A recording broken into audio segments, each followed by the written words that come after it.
This is Ray Morrow here, and hey, Chris Love, come over here. I think the show's actually starting here. We have the Special K guys. They're down at the ring. Ray, I'm at the concession table. What's going on in the ring? Well, I don't know. The music's starting. The girls are in the ring. We got members of Special K in the crowd, in the ring. I mean, it looks like Mr. Rave is continuing that they ended the show 3 weeks ago. It's 7:03. The show's not supposed to start until 7:30. Yeah, I know, but look, it looks like the Special K guys, are they trying to take over this show as well? I mean, look, everybody's out there. I don't know what to make of this. Why are the fans even in their seats? The fans should be buying merchandise at the concession table, filing into the buildings. I think the fans think the show started. It's not supposed to start for a half an hour. This isn't on my papers here. It seems like the show has started. I don't know what to make of this. Maybe, well, what's Hydro doing with Jim Quinlan? That's our New England promoter. I don't know. It looks like, well, we saw them do this at WrestleWave just 3 weeks ago when Special K ended the show with a rave that went on long into the night, and it looks like the party has continued right here, even though the show isn't even set to begin for another half hour or so. But, well, I'm here for the truck. I think we got some interviews that are supposed to be shown. Here we go. Hey everybody, look, it's Samoa Joe, the Ring of Honor champion. Champ, you have been an honorable champ. Tonight, it may be the fight for your life because Paul London's here. It's his last night in Ring of Honor, and he says he's going to be leaving us with one last special moment. He says he's going to be winning the title tonight. A special moment? Yeah, that's what he says. Tonight. A special moment. What's so special about it, Gary Michael Capetta? Don't you understand? It was a special moment when Danny Moff got in that ring and fought with all his heart. Moments after his dad had passed away. It was a special night when Homicide damn near killed himself trying to take that belt away from me. It was a special moment when I ended Xavier's 6-month title reign when nobody thought anyone could do it. Special moment, huh? You see, that's the problem with you and everyone else out there. They think it's a special moment for Paul. Paul London! No. This is my title reign. This is my moment. There'll be a special moment tonight. It'll be when I retain my championship. Do you understand me, Gary Michael Capetta? I hear you, Joe. I hear you, champ. And I cannot wait. And the people at home cannot wait for this You know what? title. You're right, they can't wait. Okay, champ. We can't wait, ladies and gentlemen. Later. Gary Michael Capetta, you still don't understand. Tonight, I keep my belt because I'm the Ring of Honor World Champion. Do you understand? I hear you. It's my belt. Strong words. And tonight, Yeah, Joe? will be a special moment for me. Let's see what Loki's got to say.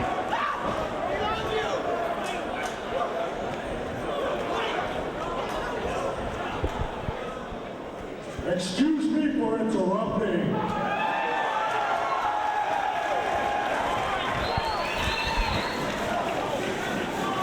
But I didn't come here to see anyone dance. I agree with that. Neither did these 1,200 fans. They came here to see the most athletic wrestling on the planet right now. That's Ring of Honor. I came here to see a fight. I came here for a fight too, Ray. And that doesn't bode well for Special K right here in Elizabeth. Notice some of the members of Special K are... Do you blame them? They're scattering. I don't blame them.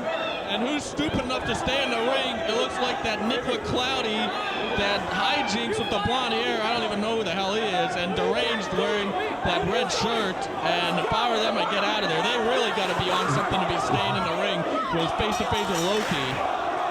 Have we seen an official match here? What's going on? Loki hasn't been in action in 2 months. Anywhere. Well, we got a referee in the ring, and it looks we might have a match here, Chris. A code of honor.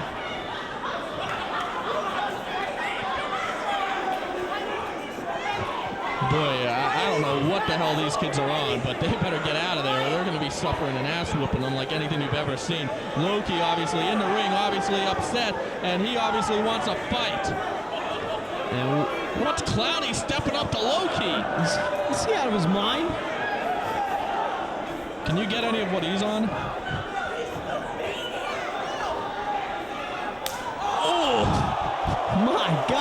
Chris Love. Cloudy is out for the count after that. And look at Hijinks laughing at him. What was he laughing at? How stupid can he be? Doesn't he know he's going to get some as well? I take that back. Can you get me some of what Hijinks is on?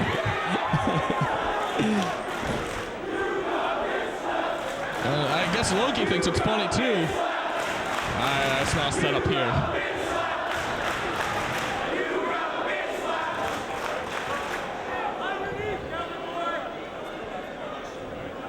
And he's got him, Chris. Dragon clutch! And that's it. Wow. What was that, about a 2-second match? I don't even think it was. That could be the quickest match in wrestling history almost. The other Special K members are out of here. They've seen enough. And at least Deranged, wow, low blow. I guess Deranged. He's mocking Loki. Look at that. He's mocking Loki. This kid's got some guts. I'll give him that. Well, Cloudy and Hijinks, they're out. Out for good, probably. And look at Slugger taking them to the back. And that was Deranged with Loki in the ring. And I guess the show started, Chris. Looks like we have an opening match here of Loki versus Deranged. Loki returning back to action, the first ROH champion. And right now, Deranged is taking it to him with those punches. Whip into the rope. Deranged ducks a kick, springboards up into a moonsault press. Loki catches him, spins him around, but Deranged catches him in an armbar. Nicely done. Beautiful move executed there by Deranged. It looks like he was following up with a lariat. And a nice hurricane run, and it takes Loki down. Deranged, very impressive here. Nice big kick, and Loki's in trouble in the early going. Who would have ever thought this? And look at that, Deranged mocking Loki one more time. Goes for a cover. A quick count of 2 there, and Deranged taking advantage of Loki right here. And look at him, it looks like he's kicking him down. He might have kicked him in that shoulder as well, and now he's laying in a choke. He's got Loki at a disadvantage right here early on. Well, I'm going to give Deranged all the credit in the world. While all the other Special K members ran away or got their ass kicked, Deranged is in there in the ring right now, and he's taking it to Loki, the legend, the man who put on that legendary series of matches here in Ring of Honor. And Deranged has the upper hand, and he's going right to work on that shoulder. Sound strategy by Deranged. That is pretty sound strategy for a person who admits he's on drugs in the ring, probably.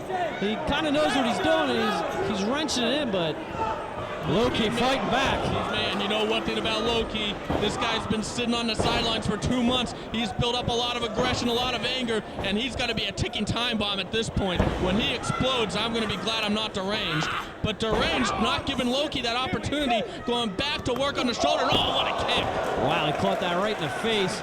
But still, he's getting back, and nice kick right to the back of Loki. I think that's just going to piss him off more, Chris. Yeah, but he's going, who knows how much pain that shoulder is in. Who knows if Loki's even ready to return. He might have just lost his cool in the back right there and came out. I don't know how, from what I hear, the shoulder's only 75%, and Deranged is taking advantage of that and giving Loki a very competitive match, as Loki only has that one kick in so far. Of course, Loki, he's one of the hardest hitters in the wrestling business with those brutal kicks and chops, and so far Deranged has been able to neutralize him by going to that shoulder. I'm kind of surprised by the plan here. Deranged, wise execution right here, and a nice drop kick, and Loki goes down on the floor. And that doesn't bode well for him, because Deranged is a real super high flyer here. Let's see what he comes up with. That's right, and it looks like Deranged has a plan. Deranged, beautiful moonsault over the top rope, springboarding off the second rope. It doesn't get any better than that, and Deranged is dominating Loki right now. Right now, the odds makers in Vegas are having a heart attack. Who would have ever guessed this? And after the ass kicking he took by Loki and expect the unexpected, Deranged is really showing me a lot here. He's really taking it to the ROH legend Loki. What guts by Deranged. I hate Special K. I hate what these kids stand for, their rich, raving lifestyles. But beautiful springboard dropkick to the back of the head. You got to give them all the credit in the world for their in-ring talent. And Loki has said it, I've always said it, you've always said it. If these kids can just get serious, they're going to be something in this business. As now Deranged, what's he setting up for next? You know Loki's going to explode at any time, though. Loki just looking for that opportunity. Here comes Deranged, springboards in. Look at this move, but no, I think Loki's got him. Loki blocked it. Loki grabbing Deranged.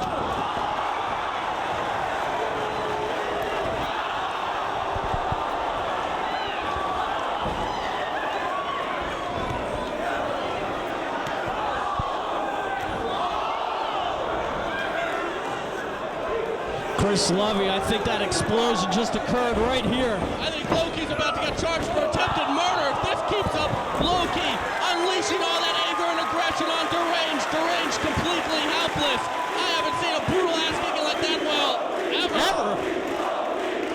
Boy, that's brutality at its finest or worse, whatever way you want to look at it. But Loki just exploded on Deranged, and look, Deranged might be out. Deranged might be out, but do you see Loki favoring that shoulder just there?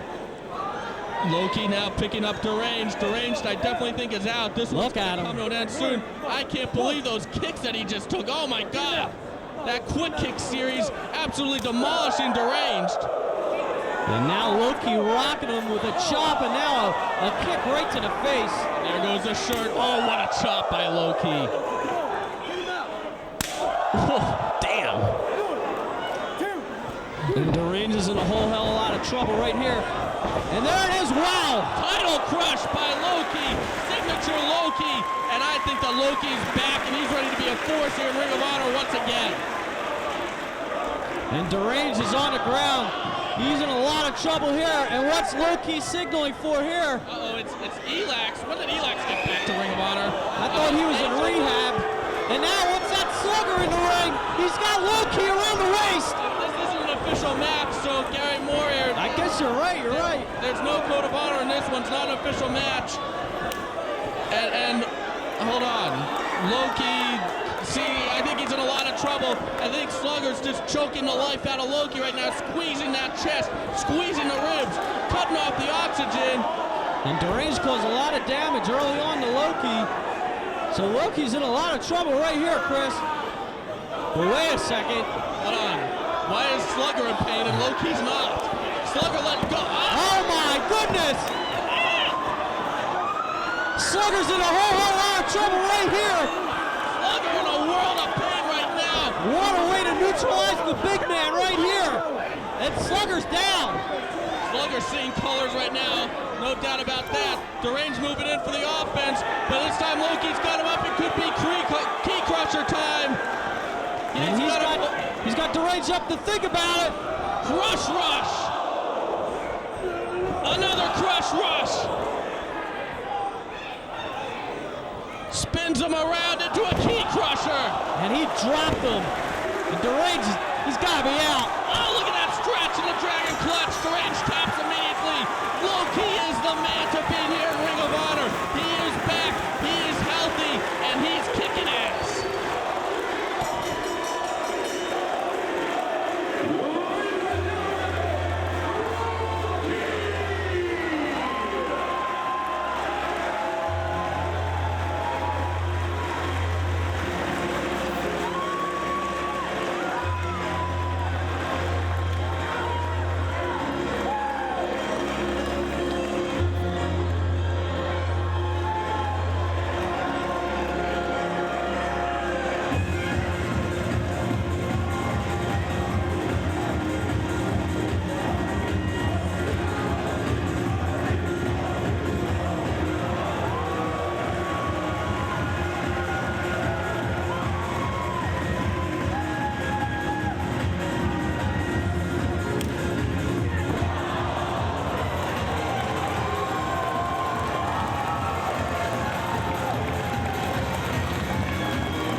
That's fine, Allison.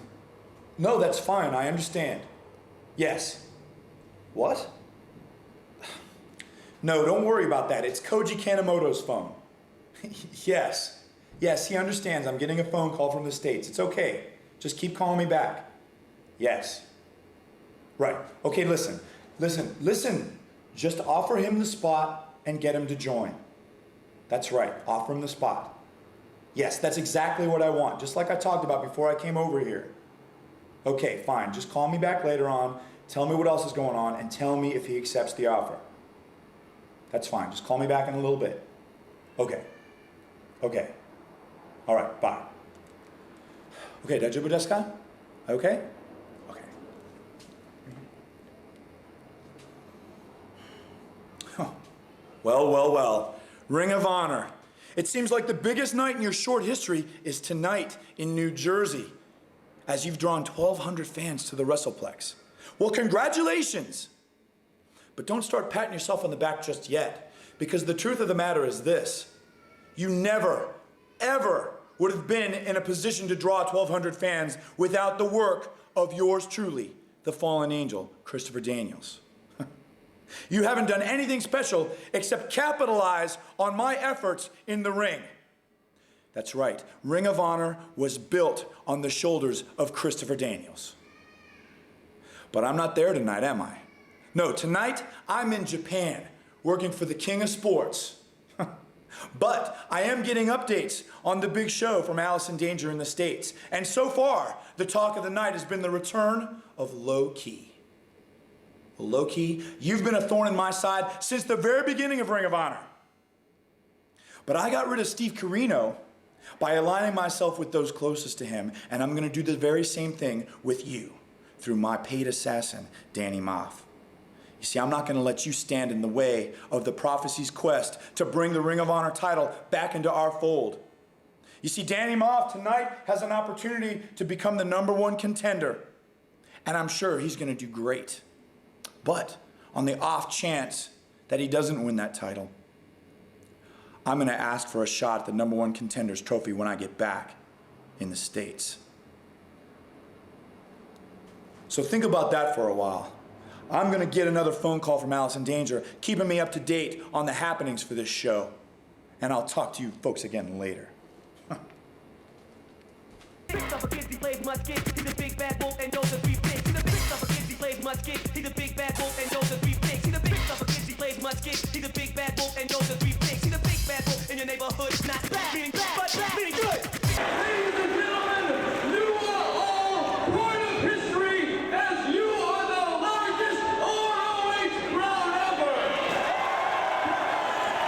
As you know, we're taping, we're videotape and DVD release. I want to commemorate this. Everybody get up on your feet.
And the Code of Honor is being followed as Matt Stryker and Jimmy Rave ready for our first official match of the night. There you saw the handshake. Matt Stryker in the green, the brow, Matt Stryker. That's right. And should we do an official opening right here? This is Ray Moore, joined by Chris Loving. We're at Death Before Dishonor. Normally I do the openings, but yep. Let's say it again, over 1,000 fans here, 1,200 fans in Elizabeth, New Jersey, watching this, the first official match of the night, even though we've already seen a complete Rave and Low Ki completely almost murdering Deranged. What a way to start out the show. And Loki also making sure Slugger's not going to have any children anytime soon. Yeah, I feel sorry for him as he definitely got the short end of that stick right here. As we have Jimmy Rave hooking the arm or the headlock on Matt Stryker here in the middle of the ring.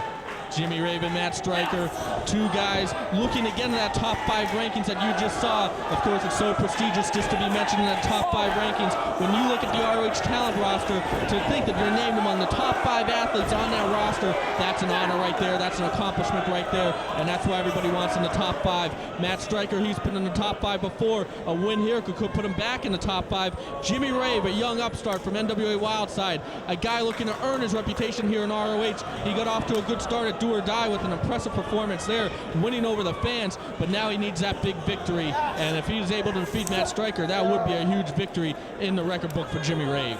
You're right, Matt Stryker, he's already tasted that top 5. He'd like to get back in there. And what an opportunity for both of these guys with the victory here. And a nice move there by Jimmy Rave. He's got a Fujiwara armbar, but Stryker countering it. Nice strength there, but Jimmy Rave fighting out of it, and another counter. Wow, nice back and forth action right here, Chris. And that might have been it. I thought that pin attempt was going to be that. That could have been it. It came out of nowhere. These two going back and forth in this pure wrestling match. Pinfall by Rave. And all it takes is 3 seconds. Is now we have a standoff. The fans showing their appreciation for this kind of action.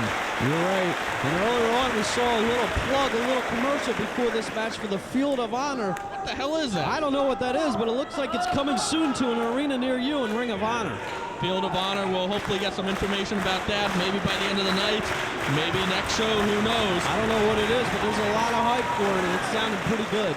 Yep, I'm definitely looking forward to it, as right now we have a knuckle lock between Stryker and Rave. So much on the line for both men. You got to figure, if you lose this match, you're going to really plummet. Any chance of getting the top 5 rankings is gone. And not only that, but you'll be lucky to get booked again, maybe.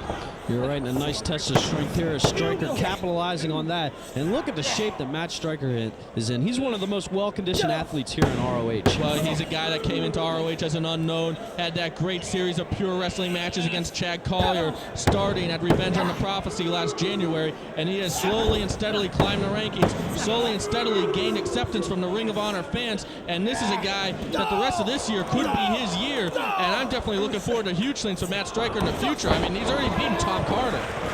That's right, what a match that was. And now Rave going back to the arm lock again, but Stryker countering. And I'll tell you what, Stryker, excuse me, did you see the way he was using his legs to hook the legs of Jimmy Rave so Rave couldn't get position? It's the little things like that that really separate the truly great ones from the guys who are just trying to be pro wrestlers. You're right, and I think Stryker has learned a lot in this series of matches with Chad Collier. Definitely unbelievable technical matchups they were. And Stryker coming out of this with a nice lock here on Rave. But I'll tell you what, Matt Stryker has really climbed that ladder this year.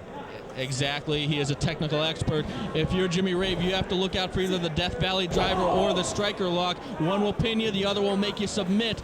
Both potent weapons in the arsenal of Matt Stryker.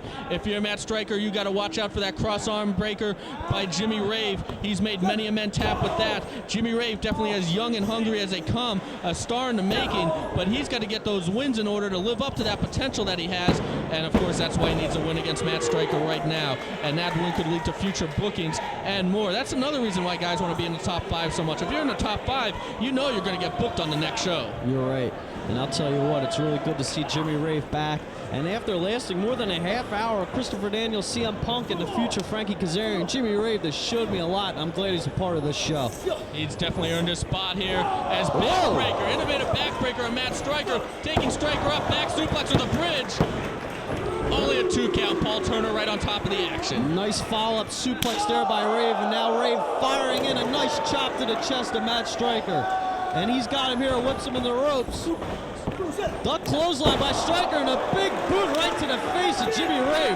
That could loosen up a few teeth or two, Chris. I'm sorry. Yeah, Matt Stryker getting fired up right now. He's going to work on that leg. But wow, nice Nice reversal by Jimmy Rave, getting out of the hold, using leverage, using a defensive move and turning it into an offensive move as he now has that rear chin lock, that choke on Matt Stryker. And notice he's got those legs wrapped around Stryker, neutralizing Stryker's ability to turn over. But Stryker, I think, is just overpowering him right now. Stryker, the better conditioned athlete, and this is when those extra hours in the gym really pay off. That's right, Stryker picking Jimmy Rave up. Very impressive getting to his feet right there. That's right, he dumps him right in the corner. Stryker following up, but Rave catches him. And a nice chop to the chest, and Matt Stryker's in a precarious position on the top rope. Jimmy Rave now making his way up to the top rope. We could see the first high impact move of this match. What's it gonna be? And Jimmy Rave, look where his legs are, inside or outside the ropes. And Matt Stryker's seen an opening now. What could he? Oh, belly to belly suplex off the top by Jimmy Rave while he's on the ropes. Very impressive. Nicely executed by Jimmy Rave. Something new we've seen here, but Stryker catches him and drops him. Stryker saying, hey, you can do a belly to belly in a unique way, so can I, climbing up the rope, tossing Jimmy Rave off the top rope. Both men are down in the middle of the ring and hurt. Paul Turner administering the count. That's right, we've seen our first two high-impact moves of this match, and it's taken a toll on both these athletes as both these guys are down. Let's see who gets up first. Fans counting along, showing their appreciation of the hard work in the ring, as now Rave is up first with a forearm. Oh, you don't want to go forearm for forearm with Matt Stryker. He delivers some of those potent forearms in ROH, as you see right there, but Jimmy Rave going for a chop. Big chop by Matt Stryker. Stryker ducks the chop, grabs Rave, whips him in a reversal though. Rave now coming in, knee to the gut. Down goes Stryker. Rave into the rope, Shining Wizard. Wow, what a nice move there by Rave. Go for the cover. No, not enough. I thought he almost had him there, Chris. That's all it takes sometimes is that one knockout blow, and Jimmy Rave almost had it. I'll tell you what, Jimmy Rave delivers one of the most devastating knees I've ever seen right there. Wow. Jimmy Rave picking up Matt Stryker. Well, listen to the fans getting behind both these guys. Stryker with a well-placed kick to Jimmy Rave, and follows up with a nice leg lariat and a power slam. Cover. No, not enough. There you hear the fans with that too. What a great opening match we're seeing here. And Matt Stryker, I think he's signaling that's the end. going for the brow, I guess. Using the power of the brow to scoop Jimmy Rave up. No, I thought maybe the Death Valley driver was coming. As now Rave whips him in a reversal. Rave comes, maybe a sleeper hold attempt. Stryker trying to block it. Oh, down into a jawbreaker. Wow, drops him right down on his chin. And that's got to be pretty painful as Jimmy Rave is staggered. He looks like he's hurt, and Stryker's got to capitalize on this. Jimmy Rave using that junior heavyweight ability of his. As you see, this is a faster paced match than we normally see out of Matt Stryker, maybe playing more into Jimmy Rave's game. Jimmy Rave now satellite head touches into that cross-arm breaker. There it is. And will Matt Stryker tap? This could be the move that makes Stryker tap. Notice how Jimmy Rave has his hands over the nostrils and mouth of Stryker. He's not only ripping at that shoulder and elbow, but he's also cutting off the oxygen supply. Matt Stryker desperately trying to make the ropes, and he does. Stryker wisely getting to the ropes, so that could have been it. And Jimmy Rave following up right here. What's he going for? Tried to take Stryker down, but Stryker got him up. Death Valley driver. Cover. And that's it. Stryker wins. Very impressive effort by both men. Big victory by Matt Stryker. This might push him back up into the top 5 rankings. But you know what's most important, Ray? What's that? We just saw the future of ROH, and the future is now.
We have the Carnage crew in the ring, just incredible. DeVito, Masada, and Loeb, they're waiting for the Texas Wrestling Academy, and it looks like they're not waiting too long, as here comes Rudy Boy Gonzales leading his students, and the weapons match is underway. No code of honor, all weapons legal. Here you see, there's too many bodies. What's going on here, Ray? We have the Carnage crew against Rudy Boy Gonzales, Fast Eddie, Don Juan, and Hotstuff Hernandez, and hell is breaking loose here in the Rexplex. A lot of hatred between these two teams. First anniversary show, the Carnage crew just battering Rudy Boy and his students for no reason with hubcaps, and then it exploded in Pittsburgh. Retribution round robin challenge 2, just a brutal bloodbath. And now finally we get the rematch as DeVito whipping Fast Eddie to the ropes. Hotstuff wrestling whipping DeVito into the ropes. Too much action to call here. And after the action we saw at Pittsburgh last time, I can't believe that we signed a rematch here, because that match was truly unbelievable. I can still smell the blood from that I match. know, and what the hell are these guys going to come up with tonight? They're looking to settle the feud right here. Death Before Dishonor, the biggest show in Ring of Honor history, and all mayhem's breaking loose as we have DeVito right there with, I guess, a Singapore cane right to the back of Fast Eddie. Fast Eddie. It's a good thing he didn't see that one coming, because he is legally blind, but he just felt another one right there. My goodness, this kind of matchup is right up DeVito's alley. Oh, look at the smile on his face. He's enjoying this. He's demented. And once he's got Fast Eddie again. And these guys are brawling around ringside. Everybody's brawling around ringside as Fast Eddie just dumps DeVito into that rail. Hotstuff tossing Masada back into the ring. The Carnage crew, they lead those miserable lives. They're just happy to get away from the wife and kids and their miserable jobs and take out that aggression in the ring. And there's going to be a lot of aggression taken out in this one. Weapons legal. Hotstuff Hernandez now taking Masada up. And Hotstuff Hernandez, what a huge, impressive individual this guy is. And Masada's in a precarious position here as the big man Fast Eddie are going to the top rope. Don Juan holding a couple of chairs. Oh, a little mistimed, but effective nonetheless. What a car crash we just saw here in Elizabeth. I think you just hit the nail on the head, Ray. What we just saw was a complete car wreck, and it's going to get worse. As look at Loeb taking it right to Hotstuff Hernandez. Loeb doesn't give a crap how big Hotstuff Hernandez is. He just shot in a forearm right to his head. And now Rudy Boy on the outside with DeVito. Rudy Boy trying to teach DeVito a lesson. Rudy Boy Gonzales, a fixture here in ROH. It's the very first show, and he just brings Spanky, Paul London, Fast Eddie, Hotstuff Hernandez. He brings up one winner after another. No doubt about that. What a great trainer he is, as just incredible. Now unleashing a barrage of chops on Don Juan in the corner. Just incredible, the newest member of the Carnage crew, joining just June 14th in Boston. And the Carnage crew, they got a little issue going on with Special K right now, but they want to settle things with the Texas Wrestling Academy right here in New Jersey in front of 1,200 fans. And it looks like the Carnage crew has the advantage here. It's just incredible, laying it in on Don Juan right here, and he's putting him up on the top rope and delivers a powerbomb, nicely executed. But only a 1 count, as the mayhem is ensuing all throughout ringside here in Elizabeth. I'm glad I'm not Rep Hansen in this one. What a tough match to have to call. Actually, it's easy. You just got to stay away from everything and just make a 3 count at the end. I take that back. I guess you don't have to enforce any rules in this one. As Fast Eddie now taking it to Masada, but DeVito cutting off Fast Eddie. And you want to talk about two guys with a world of potential. You're talking about Fast Eddie and Masada. Both these guys willing to put it all on the line. They proved that at Retribution Round Robin Challenge 2. As right now, DeVito draping Don Juan on the top. We have Rudy Boy and Just Incredible on the outside. Just Incredible up over the guardrail and into the crowd. And it looks like Rudy Boy is going to follow Just Incredible into the crowd as they're brawling through the massive people here in Elizabeth. Well, what we're seeing right here is when hatred explodes. Sometimes it's not about winning and losing. Sometimes it's not about who the better athlete is. Sometimes tempers get to the point that things have to be settled in a fight. And that's what we're seeing right here as Rudy Boy Gonzales battering Just Incredible all over the Rexplex. As this battle is going throughout the building here. And look at Fast Eddie off the top rope. Nicely done. Fast Eddie can fly with the best of them. He might not be able to see where he's going to land, but this guy is just completely fearless. He doesn't care. As the action's going throughout the Rexplex, and now Don Juan on the top rope, and he meets Masada with a high-flying body press to the floor. These athletes are putting it all on the line in this one, and they're doing it out of pure hatred. As now coming into the ring. As now the weapons aspect of this match is being involved. And Masada's in the ring. Swing the chair and this. He just might have saved his life right there. And a big German suplex right over to that chair. Is that a ladder I see? Now, you're right, a ladder's in the ring. This match has been broken down, but it's broke now. Saito suplex into the fence on the floor. What brutality here. It wasn't into the fence, it was through the fence. It was delivered with so much force. And what's Fast Eddie doing? What is this kid doing? He is absolutely insane. He is a daredevil. Oh, Masada pushes him down, and Fast Eddie's in a bad spot right now. What's Masada going to deliver? This big, impressive rookie. He's got all the potential in the world, and oh! My God, through the chair! I'm not even going to attempt to call what we just saw. Let's just get some people down to ringside to see if Fast Eddie's okay. I agree with the fans here. And now Luke with the fence on the outside. And Rudy Boy has Justin in the ring. And into the ladder goes Rudy Boy. Rudy Boy tasting the ladder. Masada going up. And Masada to the top rope. Moves up and lands on his feet. He saw that Fast Eddie moved. And he covered it up with a double drop kick right there. And Justin Scramble, wow, did you see his neck whip back? That ladder did not budge. It's got stuck on that turnbuckle pad, that straight turnbuckle pad. Just incredible. Just took a hellacious blow right there. And Rudy Boy has DeVito as he takes the ladder as well as he just got suplexed into it. Boy, after what we saw at Pittsburgh, I didn't think it could get any more violent, but boy, was I wrong. Oh, Don Juan just crowned with that chair by Luke. These guys are insane. Damn it, does he owe him money? That was the stiffest thing I might have ever seen. And Luke following up with a neck breaker through the chair. And he goes for a cover, but not enough. But I can't believe the brutality, Chris. I can believe the brutality, Ray. I gotta contradict you right there because these guys just hate each other. We saw the blood flow everywhere in Pittsburgh, and now they're just trying to settle it once and for all right here. And oh, DeVito's doing that on the ladder right to the head of Hotstuff Hernandez. And DeVito with that ladder, and Don Juan and Masada DDT through the chair from the second rope. And DeVito hits Fast Eddie with that ladder. And drops it on Hernandez. DeVito's going wild here in the Rexplex. Don Juan with the cover, but no, not enough. I think you called this thing 100% right about 5 minutes ago when you said it was a car wreck. That's what we're seeing right here. DeVito now with the Northern Lights into the corner on Don Juan.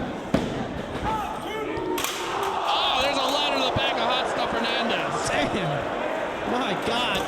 You know, at Ring of Honor, it isn't built on hardcore wrestling, but when we do hardcore wrestling in Ring of Honor, you damn well better be sure that we do it right, we do it stiff, we do it vicious, and that's what the Carnage crew and the students of the Texas Wrestling Academy are doing right now. They are putting it all on the line, and you have to respect that. As Fast Eddie putting his career in jeopardy by climbing up to the top, what could this crazy kid possibly be thinking of doing? What the hell is he doing? He can't even, he's not even legally, he's blind. He can't even drive. And what's Don Juan on the far end? He's giving Masada on the apron. What the hell was that? A neck breaker to the floor. Through two chairs. And on Fast Eddie, and I believe that's Loke up on the ladder. No. He's not. Big superplex off the ladder. Excuse me, it's DeVito up there. Superplexing Fast Eddie off the ladder. I don't see what else could they bring out. I have no idea. Somebody, please go for a pin. And Hotstuff Hernandez has Masada on the floor. And these guys are going back and forth with clubbing chops. That guy's a wall. Look how big he is. Hotstuff Hernandez, you definitely want him on your side in the fight. Perhaps the largest competitor here in Ring of Honor. He can fly, he can out-muscle you, he can out-power you, he can do it all. And this is a guy that's definitely going to be somebody to keep an eye on. You know, it looks kind of like Kurt Angle, too. And we got Luke just crowding Don Juan. But did I see a table out there? Tables and ladders on the floor right here. And Masada, he hit Hotstuff Hernandez with that chair up there. And again, wow. The big man is down. Well, Masada's a big man, too. Loke and DeVito, they're in the ring, and Don Juan, they got him in a bad spot right now. What's DeVito signaling for? He's pointing to something on the floor. Well, they do have that table set up out there. They don't have a table right there, do they, Ray? They might. Who knows? Can't quite see from our broadcast position right now. Well, that was the doctor's table. DeVito setting something up on the floor. No. This is what the Carnage crew uses their finish. It's a spike pile driver. No, no, no. Someone stop this now. That could be it for Don Juan, Chris. Don Juan, spike pile driver from the apron through a table to the floor. He is out.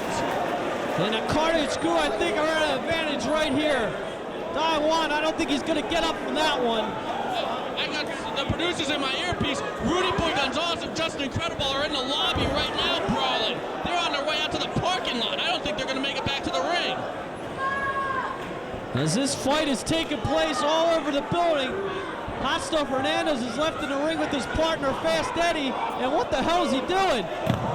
Oh, he just threw Fast Eddie on the Carnage crew member on the floor. Sacrificing his own tag team partner right there was Hotstuff Hernandez. Not only are these guys sacrificing their own bodies, they're sacrificing their teammates' bodies too. This could be trouble for the Carnage crew. We've seen this before. And Hotstuff Hernandez over the top rope. Big tope by the big man. And I think that could be it for Masada, the recipient of that move. That could be it for everybody. What a collision on the floor that was. How much more can these guys take? Rudy Boy making his way back. Just Incredible, from what I hear, is injured in the parking lot. I don't think we're going to see him back. He's a bloody mess out there. And now we have Masada again, as he looks worse for wear here, and Rudy throws him into the guardrails, and Hotstuff Hernandez with some chairs in the ring. Uh-oh, what kind of plan could Hotstuff Hernandez have right now? And there's Don Juan still out on the floor. DeVito's out too. And he's got him up! And drops him right through the chairs! That could be it, Chris! What a devastating move by Hotstuff. Cover! This could be it! And that's it! Hotstuff Hernandez wins it for the Texas Wrestling Academy. What a brutal matchup we saw there. What violence here in ROH. But the Texas Wrestling Academy come out victorious right here.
What a match we're going to have on our hands right here. 4-corner survival. First fall wins it. And not only that, the number 1 contenders trophy is on the line. The winner will go on to get a title shot in Dayton on August the 9th. It could be against Paul London, could be against Samoa Joe. We'll find out later tonight. And who even knows if a title shot will happen if London wins the belt. Of course, it's his last night in tonight. But either way, someone's going to get a shot at the title in Dayton. It's going to be one of these 4 men. And we have so many issues in this 4-corner survival. You have Dan Moff with the Prophecy, Colt Cabana against the Second City Saints. Of course, there's a big issue beginning to develop there, so you got the Saints against the Prophecy. You have Dan Moff and Homicide. Homicide, the one that trained Dan Moff. Dan Moff turning his back on Ring of Honor, joining the Prophecy. You know Homicide's going to have issue with that. You have BJ Whitmer and Colt Cabana. Don't forget it was Cabana that pinned BJ in that bloody tag team brawl at Night of the Grudges that involved Raven and CM Punk. And then, of course, you have Dan Moff and BJ Whitmer. And it was Dan Moff pinning BJ Whitmer all the way back at Do or Die. And that was after interference by Allison Danger, who you see in the corner of Dan Moff. It wasn't Allison Danger trying to get Tom Carter to join the Prophecy. Again, I don't know what her deal is. But whatever, we have a lot of issues in this one, as now you see student versus pupil. Teacher, excuse me, Dan Moff and Homicide. Homicide looking to teach Dan Moff a lesson. Is that a tag out? What an unorthodox tag there by Dan Moff. I'll tell you what, his attitude has really changed lately. Without a doubt, and look at him tagging in instead of facing Homicide. I got no respect for that. And BJ Whitmer and Homicide in there right now. Whitmer, he's one of those guys that came into ROH at the beginning of the year and has just climbed the ladder slowly but surely. Now one of the high-impact players here in Ring of Honor, and he's face-to-face with Homicide. And Julius Smokes, of course, in the corner of Homicide. And what were Julius Smokes talking about earlier with Capetta about the Syndicate? I have no idea what he's talking about as well. And this is just a match of issues, Chris Love. There's so much on the line here, not just for the number 1 contenders trophy, but just for pride. There's so much going on here in this match and in Ring of Honor. Well, that's why the one fall is so important. Everyone wants it. That's what gets you the money. That's what gets you up the rankings. And in this one, that's what will get you a chance at becoming the world champion here in ROH. As Homicide with a headlock, Whitmer rolls through, though. I still want to know what that whole Syndicate's about. I guess we'll find answers to that in the future. As there's a nice arm drag. Another one by Homicide, returning the favor. Whitmer now caught in the head scissors. Down goes BJ Whitmer. And in comes Homicide trying for a monkey flip. Whitmer pushes him off. Whitmer comes in. No, caught with another arm drag. And there's another one. And speaking of the Syndicate, I want to know what's going on. I want to be like Gary Michael Capetta. I want to know what happened in the locker room with Homicide and all those guys. And I can't believe Homicide's walking after the last show with that match with Trent Acid. My God, Chris. As you see Julius Smoke urging his man Homicide on, and you're talking about that Trent Acid match. What a legendary match. That was a wrestle wave. Oh my God, I can't believe Homicide's even walking for this one. You're right, but you think we're ever going to find out what happened in that locker room, Chris? I don't know. Homicide, Loki in that locker room, neither of them are talking about it. It all happened at the last show. Who knows? But it seems to me like Loki and Homicide went their separate ways. And I thought we were going to have Homicide and Dan Moff lock it up right there. And Colt Cabana blind tags himself in. Oh, Rosanna. And right there, Colt Cabana denying us seeing Dan Moff against Homicide. And what is Colt Cabana doing? This member of the Second City Saint whipping in the member of the Prophecy, and there's a fist by Dan Moff. And did you see Colt Cabana in the opening of this videotape? In the back was CM Punk talking about what he'd do if he won this number 1 contenders trophy. Put it on the Cabana mantle? What the hell's that all about? I don't know, but I won't even know who remembers Dave Coulier. Dave Coulier. He's a modern day version of him. This guy's not playing with the full deck. But a nice maneuver there. Not playing with a full deck. Maybe that's why he's following CM Punk. And oh, look at that backdrop driver by Dan Moff. Well, hopefully that'll knock some sense into him. As Colt Cabana, definitely a gifted athlete, but not both oars are in the water, if you know what I mean. Nope, and that backdrop driver is a prime example why Dan Moff is the Prophecy's hired assassin. Moff getting ready to fly, tries a headbutt, no water in the pool. Cabana out of the way. Cabana now into the ropes. It's the other one. Oh, takes Moff's head off with a lariat. What a vicious lariat there by Colt Cabana as he's feeling it as well. And Julius Smoke's enjoying the action. And you want to talk about that pure wrestling match we just saw about with Williams and Carter being what ROH is all about. Ring of Honor is also about action like these 4-ways, this 4-corner survival as Moff delivers a headbutt to Cabana. You're not going to see action like this anywhere else with athletic moves, innovation like we see right here in this 4-corner survival. And Moff has had enough, and I guess that's a tag again. Whitmer's got to be pretty fired up at Dan Moff after taking this abuse from just getting tagged in. And now we have Whitmer and Cabana in the ring. And there's an issue between these guys as well. All roads lead to Dayton. The winner of this one gets a title shot in just a few short weeks.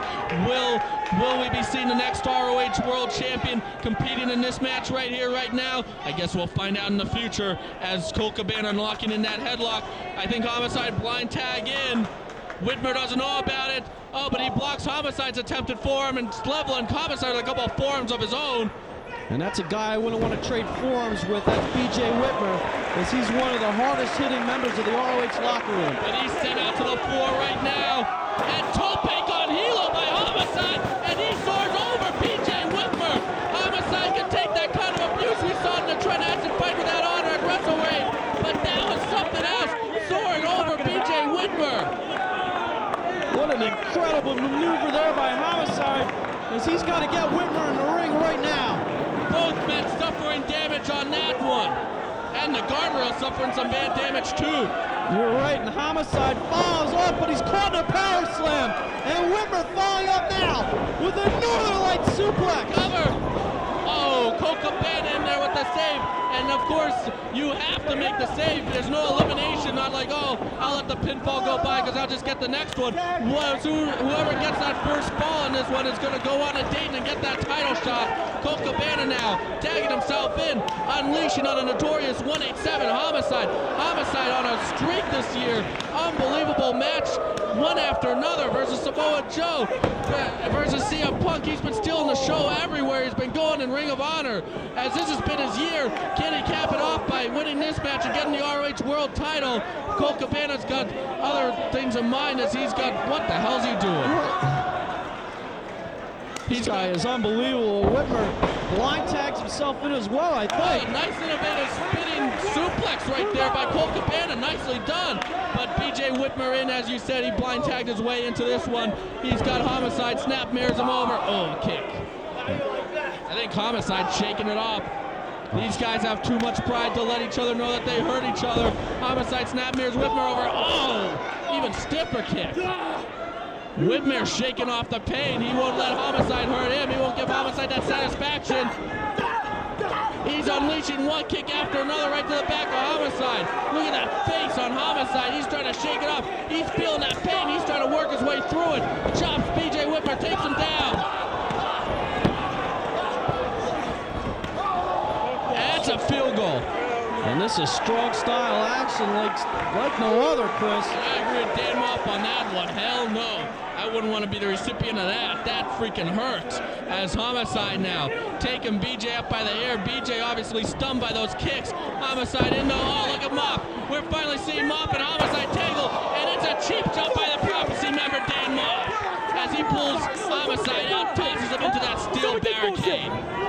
What a vicious maneuver there by Dan Moff. And that leaves Moff in the ring with BJ Whitmer. And Whitmer up and over to the floor. And that leaves Moff in the ring.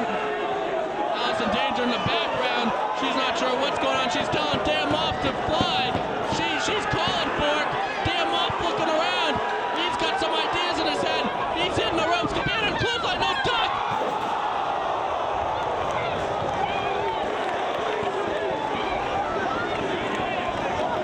I think Dan Moff's dead. Oh my God. Get somebody out there, Dan. I've never seen anybody fly like that. I don't think I've ever seen anybody fly over the railing like that. He disappeared into the crowd, Chris. Dan Moff and Tope over everything in that front row. Gets him up. He's getting up. Thank God he's getting up. Unbelievable by Dan Moff. I've never seen a Tope like that anywhere. And Dan Moff fighting back. All three guys on the floor, and that leaves Cabana. What an impressive maneuver there by Colt Cabana. Acai moonsault. Colt Cabana, he's a big man, but he can fly. Dan Moff, a big man that can fly. Four-corner survival. You can only see action like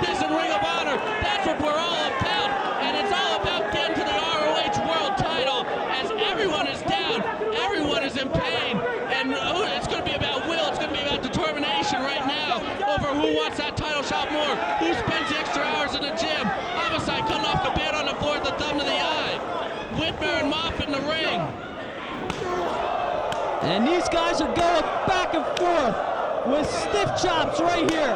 And you know, Whitmer would love nothing more than to get that pin back on Dan Moff. He suffered at do or die, all because of Alice in Danger. And Whitmer wants to win back, and he and Dan Moff are chopping the hell out of each other for the opportunity to get it. But here comes Homicide. Fingers to the eye of Dan Moff. German suplex by Whitmer. Moff is in trouble. Uh-oh. German suplex attempt. No, Homicide lands on his feet. Chop by Moff. Chop by Homicide. Moff got him hooked. Ab Nelson suplex. Whitmer lands on his head. Dangerous. And Homicide ace crusher, go for the pin. And he's setting up for that knee, Chris. Ref Hansen losing all control. That's one big knee to the face of Whitmer. And what devastation PJ Whitmer is taking right now. Cannonball by Moff. Moff being kicked by Homicide on Moff. Here's no Cabana. He blocks it. And Cabana has him up. Fisherman Buster. What's Moff doing? German suplex on Cabana into a Fisherman's Buster on Homicide. And that leaves Murphy up. And he's met by a big knee by PJ Whitmer. What action we're seeing here in the Rexplex, Chris. All 4 men down. 4 corner survival. Hansen just letting it go. We need a winner in this one. We need to know who's going to Dayton. And the fans here in Elizabeth get behind all 4 participants right here. Who's got the most energy? Who's got the most? Who's got it, Chris? I don't know. Who's got the most heart is what you want to ask in this one. Colt 45 attempt by Colt Cabana. He's already pinned Whitmer down to the grudges with this. He's got him hooked. No, Whitmer up and over. Inverted DDT. What the hell is that? Go for the cover. Oh, but Homicide breaks it up. What a maneuver there by Whitmer. And that's the thing about these 4-corner survival matches. You have to make sure no one's around when you go and attempt to get that fall. Because if someone's around, they're going to make that save. Cop killer! Yeah, cop killer! No! Homicide catches him. What a lariat! But no, Moff is going to break it up. Dan Moff, the member of the Prophecy, the man who turned his back on Homicide, takes Homicide and hits him with the clothesline. Could this be another cannonball? No, Homicide gets out of the way wisely. Homicide's gonna know that's coming from the man that he trained as he goes to whip Cabana. No, Cabana takes Homicide up, trying for, what's he doing here? Draping the back feet. Oh! He draped the feet on the ropes and then hit a DDT, or excuse me, Bulldog. And the force, the angle caused Homicide to land on his head. I don't know, but Moff breaks it up. That would have been it. And now Moff has Cabana.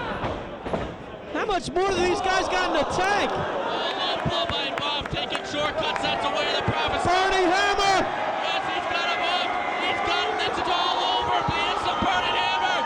Drops him on his head. That's it! That's it! No, Whitmer breaks it up. Whitmer, I don't even think there's a second left in that count, but Whitmer made the save. He's not trying to suplex Moff. Moff back elbows. Goes for a clothesline. Whitmer catches him. Oh, T-bone suplex right on the head of Dan Moff. Oh, I thought that was it. Homicide breaks it up. Yeah, just making the save right there. Homicide whipping Whitmer in. Big Mafia kick right to the face of Whitmer. And what action this is! And a big clubbing forearm! And Moff is on the floor. This could be Homicide's opportunity if Moff is down. Well, Cabana's out on his feet after that burning hammer. Moff perhaps going for that ace crusher to finish him off. Although I think that Cabana could be pinned right now. But Homicide trying for that one more big move. And hold on, there's Whitmer. Whitmer coming up. German suplex off the top on Homicide. Moff's out on the floor. Homicide's out after that German. Now, Whitmer's got Cabana on the top rope. He's got him hooked. This could be that exploder. He's used this as a finish before. Yes, he's got the arm hook. The exploder from the top. Dangerous. They gotta have a cover right here. No one's around. And BJ Whitmer's victorious here. He's your new #1 contender. What a match.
Competition.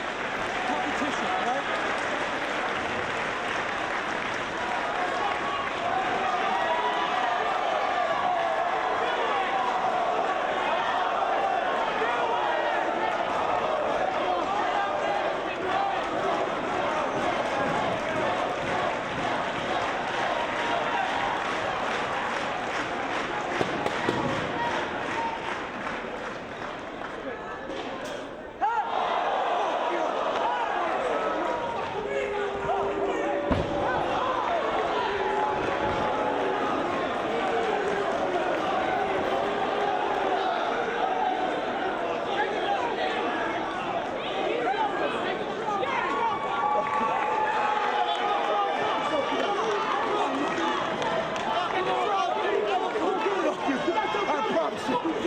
Kiss my ass. You a Judas. Go back to the projects. You stupid son of a bitch.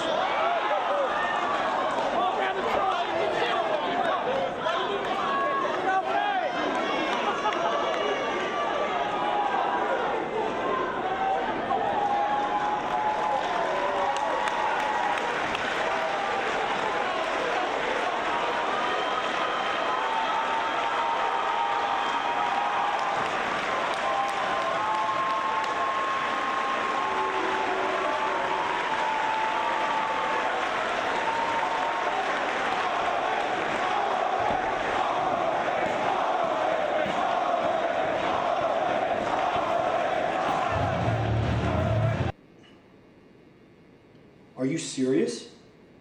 Wait a minute. He came back and you didn't know about it? No, Allison, he didn't tell me. I had no idea. Yes, that's what I'm saying. He came back and he didn't tell me. He didn't tell you either? No, I don't know what he's thinking about. All right, no, listen. I'll talk to him when I get back. Okay, that's fine. Listen, just watch the rest of the show, keep an eye on everything, and call me as soon as those 2 title matches are done. That's fine. All right. Okay, I'll talk to you later. All right. Bye. Man. What the hell is he thinking about? All right. Mukai onegaishimasu. Okay.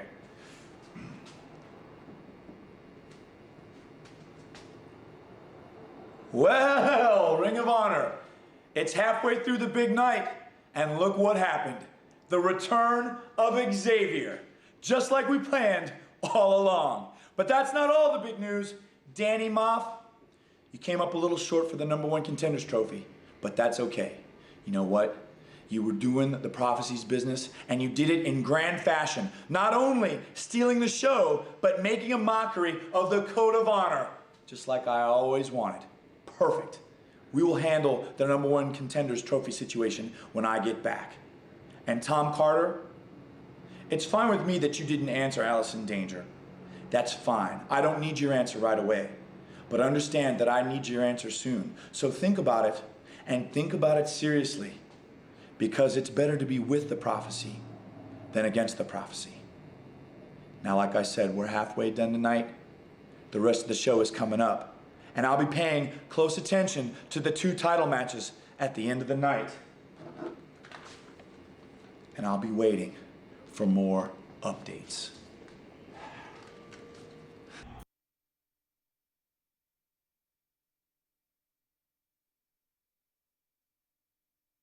And returning after 2 months, this man right here, low key, you murdered those kids in the ring. We all witnessed it tonight. Special K has been in Ring of Honor since day 1. Yet they have not learned the Code of Honor. Every time they step foot into the Ring of Honor ring, they disrespect the Code of Honor. They disrespect fighters like me. And as long as they're here disrespecting that code, I will be there teaching them lessons. You see, it feels very good to be back in my ring.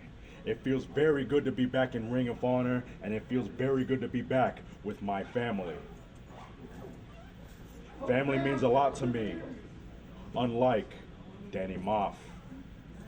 He betrayed his family.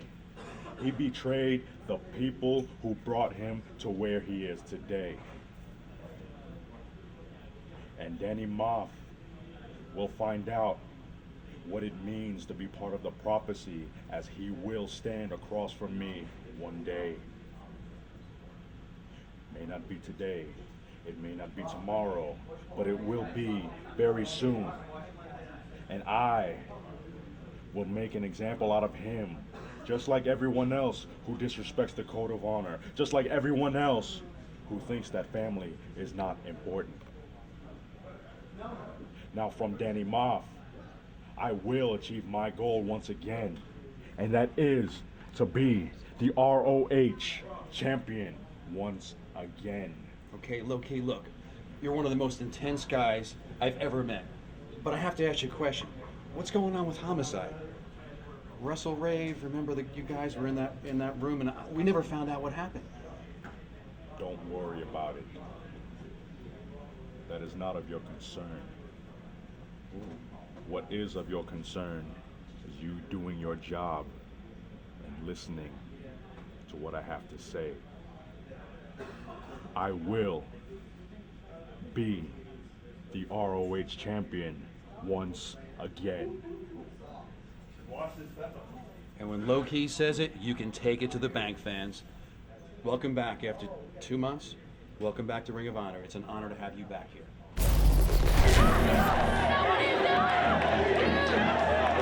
Ladies and gentlemen, present first team number 1. Weighing in at the lightweight, the 396 pounds, from Brooklyn, New York, What's up? Yo, what's up?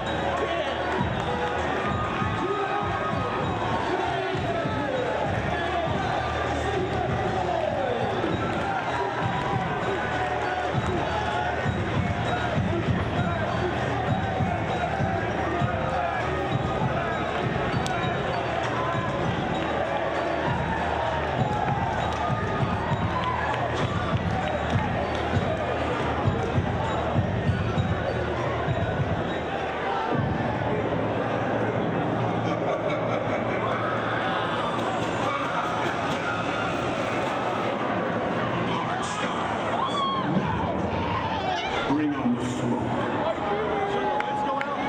Turn up the lights.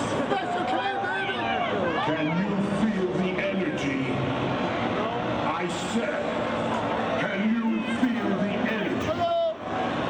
Okay. Now, get ready to lose your mind. Get ready to lose control. Now, you're a victim of hard style.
And we're back here, Chris. We have a Scramble tag team match here as the SAT and the Backseat Boys go against Special K. We are ready for the second half of action. what better way to kick it off than the ROH original Scramble match? No tags needed. As soon as someone leaves the ring, someone else can come right back in, and it's one fall to a finish. Like those four-corner survival matches, it's not about, oh, I'll let so-and-so get eliminated, I'll get the next pinfall. You got to get that first fall to win it for your team, and we have a lot of issues in this one. You see Special K on one side, the Backseat Boys teaming up with the SAT on the other side, and of course the Backseat Boys, they got put through that table just 3 weeks ago at Wrestle Rave by Special K at the end of the show. So Backseat Boys are looking for some revenge. They've had their troubles with Special K really for a few months now, and the SAT, Jose and Joel Maximo, their issues with Special K go way back. We're talking months and months and months, so they'd love to settle it right here at Death Before Dishonor as they see Angel Dust. You're correct, the SAT. And is that Scott? What is Scott Chung from Tough Enough doing out there? What is he doing out there? There you see Deranged and... I know he was a little goofy, but I didn't think he was on that level. Yeah, Deranged and Hijinks. Obviously, they took some painkillers after what happened against Loki. That's right. And I bet you, I don't know, Scott Chung, he might have got some painkillers after the beating he took from the Carnage crew back in Pittsburgh. Maybe that's why he's with Special K, because he took a beating, but he's back. And right now we have Hydro from Special K in there with Joel Maximo. Nice Hurricanrana takeover by Hydro. I'll tell you what, Hydro's in good shape for a drug addict. Yeah. Look at him, and Joel Maximo in the ring. Up and over, nice move there. Mexican arm drag. And what a lariat! Wow, he just rocked Hydro. That'll kill whatever buzz Hydro has. Special K, I can't believe what they tried to do with the original at the open of the show, but now it's about the Scramblers. Angel Dust coming in with that springboard drop kick. Kashmere, Johnny Kashmere, having the Backseat Boys in there, unleashing the right hands on Angel Dust. Just offering him some pills. Are you kidding me? This is a wrestling match, for God's sake. Is that a peace offering or something? I can't believe we're seeing this in a Ring of Honor ring. What are pills doing in a Ring of Honor ring? And now he's shoving it down his throat. He might like it, but he doesn't like that chop. And the Backseat Boys have an issue here with Special K. These rich kid ravers are just living off their parents' money, making a mockery out of everything, including the opening of the show. But you can't make a mockery out of that spear by Johnny Kashmere. What an impressive spear by Kashmere into a figure four leg lock. And Angel Dust is feeling it, but Brian XL with the springboard elbow drop breaks that up. And here comes Jose Maximo for the first time in there with Brian XL, Special K. XL up and over. And these guys have been fighting for the first 16 months of this company. And XL with a nice Hurricanrana. And Jose has him up and over. Back and forth, and he meets him with a big Ikazuri to the back of the head. Those guys know each other so well. As you said, it was the very first ROH show that you could see them against each other. And now we're seeing in New Jersey as Mikey Whipwreck blows mist right into the eyes of Trent and of the Backseat Boys. And what is Mikey doing hanging out with these kids? He says they're going to make them into a great tag team. Are you kidding me? As right now, Trent Acid, though, taking it to Mikey. Reversal by Mikey. Mikey down. Cartwheel over by Acid. Acid with a kick right to the gut. And these guys going back and forth, and Mikey has him, and he drops him. Face first. Trent Acid coming off that amazing match against Homicide at Wrestle Rave, but of course he wants revenge on Special K after being put through the table, and now he got a suplex attempt. Here's Kashmere, a double suplex attempt. Hold on, here's Hydro. He's going to try to suplex Kashmere. Here's Jose, he's trying to suplex Hydro. Here's Trent. Here's Angel Dust. They're all trying to suplex each other. What the hell is going on here? Only in tag team scrambles. Suplex attempts. Oh! And Special K over, and I think we just saw another car wreck. I hope they reinforce the ring for this one, as everybody's down. And now Trent Acid unloading on Hydro here in the ring.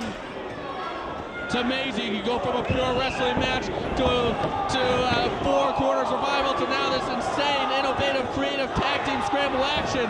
Trent Acid now has got Hydro. No, Hydro blocks the swinging DDT attempt. Drop toe hold though by Joel Maximo. And Angel Dust is in the ring. Up and over, but caught. Oh! Damn, what a collision.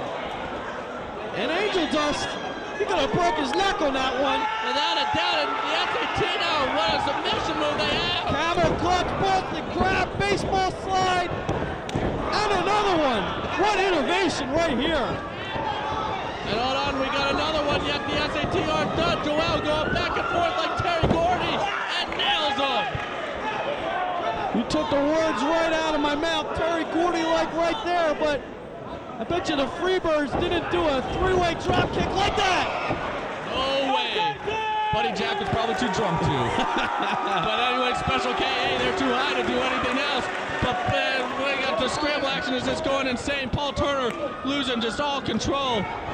And who do we have on the outside there? I see Becky, she's on the outside, Izzy. That moron lit hijinks Scott from Tough Enough. I don't even know who the legal Special K members are in this one. And Angel Dust, wow, springboard off the top rope. Blockbuster, but that's into a jawbreaker. Into some sort of celebration. It's making him look like an idiot. Kind of tagging Mikey in. You really don't need tags. Mikey Whipwreck. Hold on. And Dixie going to the top rope, and Mikey has Jose Maximo, one of his students, and Dixie off the top rope. Mikey turned his back on his students to join Special K, and now, wow, look at that. What damage? What damage they're doing to the midsection, the abdomen of Jose Maximo. These matches are just so tough to call, so much going on, and is Dixie legal? Is Izzy legal? I'm not even sure who's legal. Are those girls on the outside legal? That's what I want to know. And now Brian XL unloading on Jose Maximo there. And look at everybody on the outside feeling. Look at Hijinks grabbing his neck from the beating he took from Loki. It only took 2 seconds, but he did a world of hurt. And Mikey has him in the ring. And what's this? That's good. Oh! Dump toe kick right onto Joel. What a sick maneuver there by Mikey Whipwreck.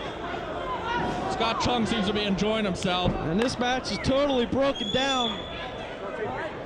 Brian XL now coming in. Scoops Jose up, slams him, and right now if you're Jose, you got to be thinking about rolling out of the ring or making a tag, just getting out of there so someone else from your team can come in. And Brian XL, they're definitely working over the SAT, and the Backseat Boys here, Special K in control right here in Elizabeth. And Angel Dust in the ring, but no, he's hooked, and he's dropped. Oh, right on his head too. Jose now in position to make the tag or get out of there, but there's XL. Nice maneuver there by Brian XL. Perfectly legal as Angel Dust rolled out of the ring. XL can come in and whoa, plants him. Variation of the exclamation point. And Jose rolling out of the ring, thankfully for him, and Joel's in. He's got a wow, 450, going for the Hurricanrana, but he's caught. And Joel has a Maximo explosion. Wow, right on his head. And Dixie now in. As this scramble match is definitely broken down. And Dixie with a tornado DDT. Nicely executed. Very nicely done, and we've said it a million times, a Special K could only get clean, get serious. There's no telling how good they can be, as Dixie exhibiting with another nice move right there. Kashmere takes him up. Cradle breaker. Wow, he might have broke his back on that one. And Mikey in with the Shining Wizard. And Trent with the Mafia kick, but no. And Mikey's going for the whippersnapper, but blocked. And a big Mafia kick by Trent Acid. And Hydro just got caught on the top rope. And you don't want to do that with these guys because... Hold on, the SAT just pulled Trent Acid off and said we're going to hit the Spanish Fly. The SAT directing traffic in this car wreck. And this could be the infamous Spanish Fly right there. And that's it for Hydro. Go for the cover and it's over. But hold on, Mikey's back up. A little confusion here. And wow, he caught Trent. Joel just in his own tag team partner. Trent Acid with the ninja right now. Whippersnapper, quick cover, no one's around. Not again, they win. Wow. What an upset by Special K. I can't believe Trent Acid was just pinned. How many times are we going to say this is an upset? Special K is on some kind of streak. Trent Acid coming off that match against Homicide, that match of the year candidate. Trent Acid yet to be pinned here in ROH, suddenly getting pinned by Special K after a mishap by Joel Maximo. Look at these idiots on the floor. I can't believe that these guys are victorious.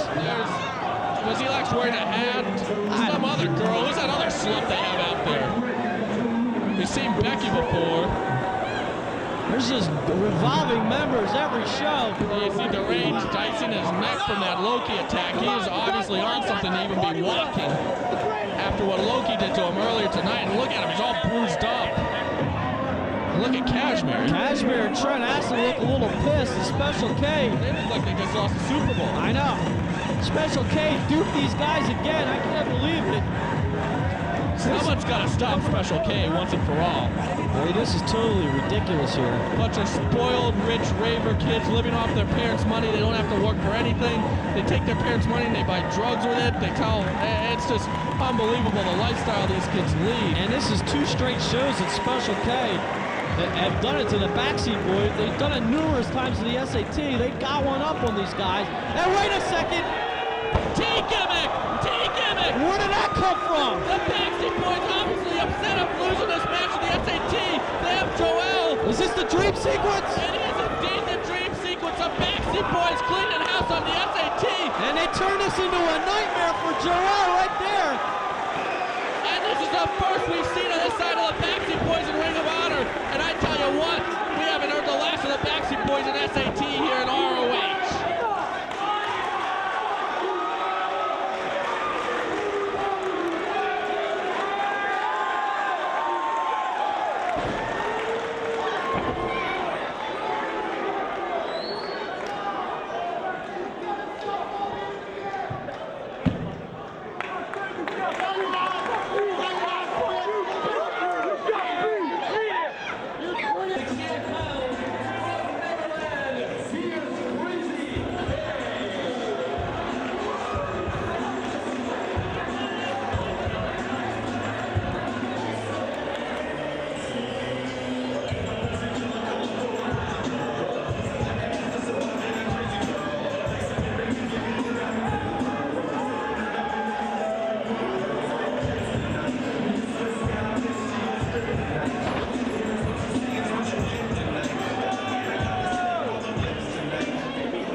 three-way action on our hand right now. Joey Matthews, Krazy K, and Will the Wisp. Will the Wisp, Jeff Hardy. I hope that's Jeff Hardy under the mask. Well, I'll tell you for a fact it is Jeff Hardy under the mask, and this one's one fall to a finish. Jeff Hardy calling up Ring of Honor saying, hey, I want to come to ROH because I want to show off my protege, Krazy K. You see wearing the blue, and also give exposure to the Omega Wrestling promotion where Jeff Hardy came up as Will the Wisp, and Joey Matthews happens to be a graduate of the Omega Wrestling promotion as he's taking it to Krazy K, and now he's going right over to Jeff Hardy. And you know what, Ray? What's that? Who the hell said Jeff Hardy drew the house? Did you hear the fans' reaction to him? Well, the reaction would go against that is these fans have absolutely unloaded on Jeff Hardy, just as Joey Matthews unloaded on Krazy K right there. I don't think I've ever seen a crowd reaction that hostile before. I know. I mean, you hear the girls, there's some girls that paid to see Jeff Hardy here and are screaming for him, but these 1,200 fans came to see ROH, and they're letting Jeff Hardy know about it. And now Jeff Hardy firing back on Joey Matthews right here. And the boo birds are out. That's right. Hardy now taking Joey Matthews in reversal. These fans aren't even giving Hardy a chance. You know what, Hardy, he stated, he's taking off the mask. Here we go. The teenage girls are screeching. And the ROH fans are booing. You have about 100 teenage girls screeching at him and about 1,100 ROH fans booing him. And you know what Jeff Hardy said in his book, I lost the passion for the business. I've lost my passion. He said it once, he said it a million times. He said in the R video shoot interview he just did. And you know what? You step into the ROH ring and say you lost your passion for the business. This is the response you're going to get from the fans. And Joey Matthews up and over to the floor. And that leaves Jeff Hardy in there with his prize pupil, Krazy K. And these guys going back and forth here. Is Hardy putting on a strip show or something? I don't know what's going on. The girls are screaming, the fans are booing. And now we have a lockup here. And I think the fans are just going to boo that as well. Jeff Hardy, I mean, I'm a little bit embarrassed by the reaction of the fans. I mean, they do have their reasons for booing Jeff Hardy. He said he lost his passion for wrestling. But Jeff Hardy actually called Ring of Honor and said, hey, I like your product. I want to come and wrestle here. And it's kind of un-ROH-like here, but you never know what you're going to get here. Yeah. And Hardy now in the ring with Krazy K. Picks him up. Krazy K reverses it. Whoops. Drops him in a modified DDT. Call it what you want, Ray. You call it a screw-up. Well, whatever. And Krazy K now working on Jeff Hardy here. Going for the finish. Nice maneuver there by Krazy K. Drops the leg. But Joey Matthews breaks up the count and dumps Krazy K to the floor. Wow, that had to hurt, Chris. And Joey Matthews... He's taking to the floor now. You know what? I'm not even paying attention to the in-ring action, really. False count in the ring, not on the floor here. What's he doing? I'm kind of paying attention to the crowd's reaction here. Unbelievable. Don't say you lost your passion for wrestling and come to ROH. I mean, the fans, they love wrestling. They respect it. And Jeff Hardy does too, but they kind of sense that he's just not all there, and that's why you're getting this reaction. But it's still cool to have Jeff Hardy. Well, let's see what he does here. The match just started. And Jeff Hardy on the floor, unloading on Joey Matthews right here. And that leaves Krazy K in the ring, and he's going to the top rope, Chris. Krazy K up. Oh, nice dive to the floor. Impressive by Krazy K. Wow, tornado plancha to the floor. Nicely executed. Jeff Hardy, he did just do a shoot interview with our video, and we're going to talk to him after the match, and now you're going to see what he has to say about the crowd reaction and everything on that shoot interview if you purchase it from rvideo.com. But Jeff Hardy, he still is a fan of the business. He's still a guy who loves to compete. He's just a little burned out right now, but he came to Ring of Honor because he saw the in-ring action here, and he wanted to be a part of it. You can't fault him for that.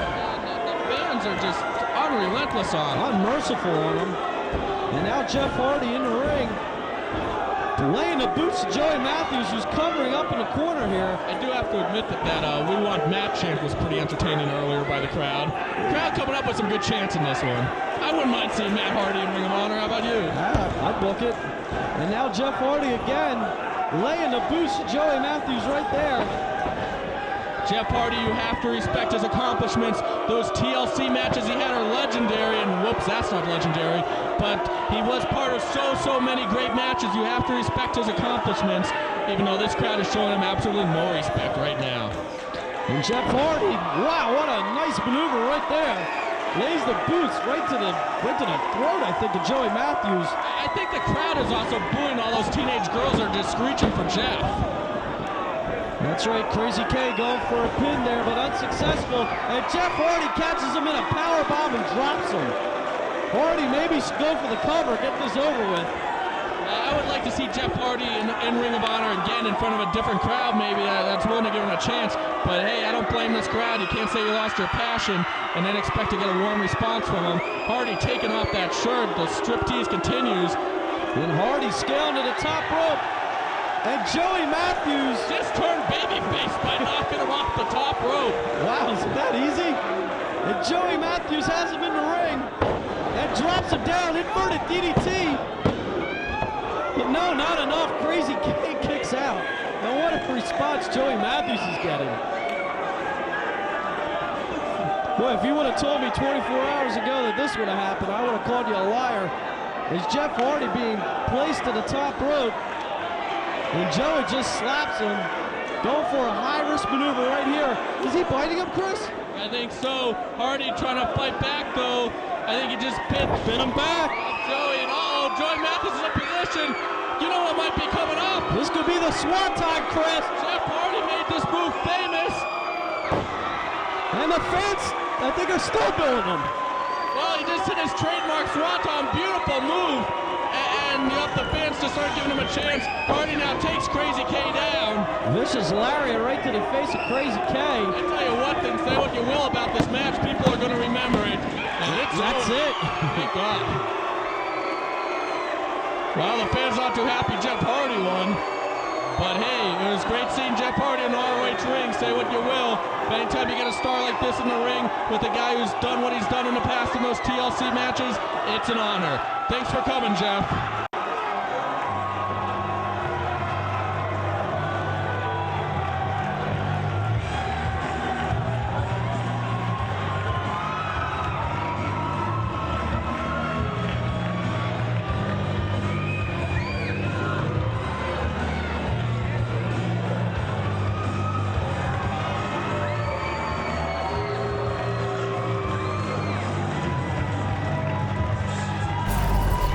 His childhood, where he grew up with an alcoholic, abusive father, and Raven represents his father to him. Raven, a man who's had it all handed to him, a man with a rich background, a man who really lost his life almost to drugs and alcohol. Since that time, Raven has cleaned up. He went to AA, he did what he had to do to get clean. He went to rehab, but Raven is a man who CM Punk sees, like his father, pissed it all away for drugs and debauchery, and CM Punk now taking out all that hatred he has for his father on Raven. You know, this feud, as CM Punk, they're already trying to escape. And that's not going to happen. Raven pulling him in using that chain. You would think Punk would know better, but there's no running for Raven in this kind of match. And Punk takes the chain right off the bat. That's unforgiving steel right to the head of CM Punk. And it's starting out hot and heavy already, Chris. This feud, it started out innocently enough. CM Punk simply challenging Raven to a match back last March. Actually, we saw the promos on the first anniversary show tape in February saying an athlete like Raven doesn't belong here in Ring of Honor. But there are so many deep-seated issues in this one, and they've all come to the surface in this feud. And now it's going to get settled as Raven whipping CM Punk with that chain and now choking him out with it. And he's trying to choke the life out of Punk right here at Death Before Dishonor. And CM Punk is in a lot of trouble early here. And we've talked about the Code of Honor. We've talked about when the Code of Honor is not necessary. This is one of those times. This match, you know, Raven does want to win. He has yet to defeat CM Punk. CM Punk has defeated him on numerous occasions. But this match is about pure hatred. This match is about one man trying to hurt the other. This match is about one athlete trying to end the other man's career. And that's what we're witnessing right here is CM Punk and Raven putting it all on the line, attached by a steel chain. It's thick, it's heavy, it's rusted, and CM Punk just got crushed with it. I'll tell you what, Chris, this is a blood feud if there ever was one. As both these guys on the floor, and Raven, a Russian leg sweep into the rails right there. What a painful maneuver. And CM Punk, he's down. And you know Raven, he has to be enjoying this. And he's busted open as well. The Crimson tension is flowing in New Jersey as CM Punk set into that unforgiving steel barricade. Raven just battering CM Punk all over the ringside area. CM Punk not having any kind of a shot so far as Raven is absolutely destroying him, and the sadistic Raven will continue to administer the pain. Raven, he said that he made a mistake when he came to Ring of Honor. He said he was happy, he was in a good mood, but now CM Punk has changed things. This is a morose Raven that we know so well from the past, and he is here to give pain and punishment to CM Punk, and he does that with the ring bell. What a vicious maneuver there by Raven, knocking that ring bell into the already busted open forehead of CM Punk.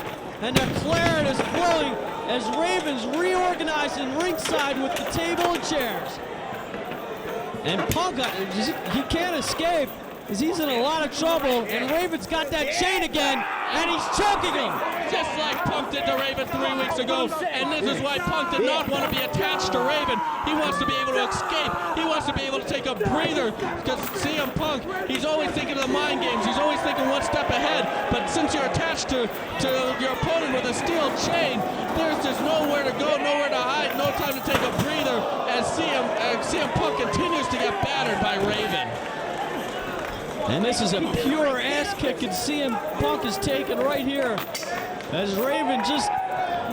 You think he's happy with something like this? I mean, after what he's going through? Raven is definitely enjoying himself right now as he's taking the young Punk, well, Punk for lack of a better word, that's what CM Punk is, and he is battering him now with a chair, with the chain, with the steel barricade, using it all. CM Punk busted open, bleeding all over the place. And Raven's taking it right to him, and he knows he's having the time of his life right now. CM Punk trying to build his name at Raven's expense, and Raven saying that's not going to happen. But so far, Raven has been unable to defeat CM Punk.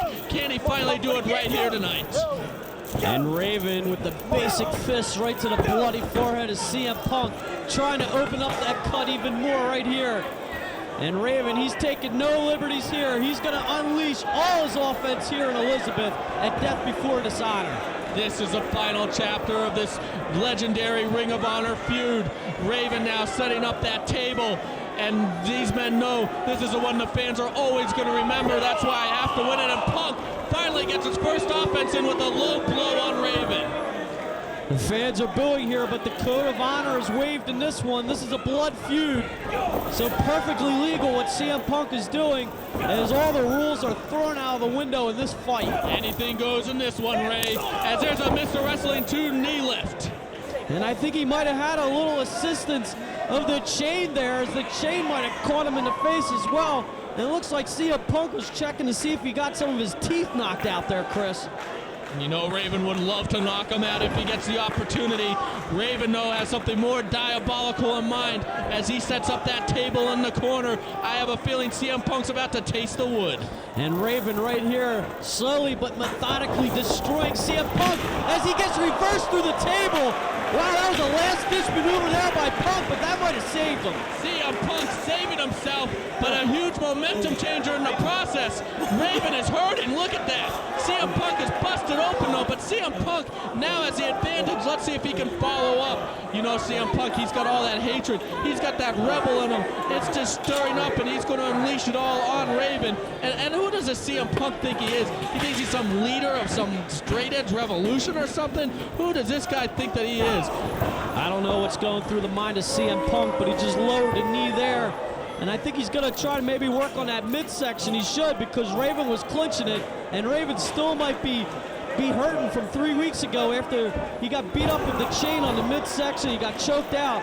Raven might have some injuries coming into this match as well. If he wasn't hurting 3 weeks ago, he's definitely hurting after that knee to the face with the chain wrapped around the knee as Raven tasting the steel chain for the first time. And now kick to the back of the head. Raven now on the floor. He's in a precarious position as he's wrapped up in the chain. That can't be good for Raven. CM Punk with a definite advantage in this one as he is taking it to Raven. CM Punk already busted open. He has already withstood the punishment dished out by Raven, and now he's dishing it out on his own. He's unleashing that anger. He's taking it all out on Raven, that childhood that he's had, his father, the fact that he looks down on you if you're drinking a beer or smoking a bowl and enjoying this match right now. CM Punk thinks that you're scum for that. It's like he thinks Raven is scum, and that's why he's battering that lacerated forehead of Raven, trying to open up that cut. That's right, Raven lacerated as well here in this matchup. And Punk, wow, oh, put him into the rails right there. Vicious maneuver by CM Punk. And Raven feeling it, feeling the steel from the chain, feeling the steel from the outside. And here comes another whip as Raven's down. And look at the punishment on the face of Raven right here as these guys are battling for their lives, Chris, for their lives. How much punishment can the veteran Raven take? There's been a lot of bumps taken on that body over the years. He might not have too many left, and CM Punk's trying to get the last ones out of him right here as he dishes out more and more punishment, hoping that Raven cannot continue in this dog collar match.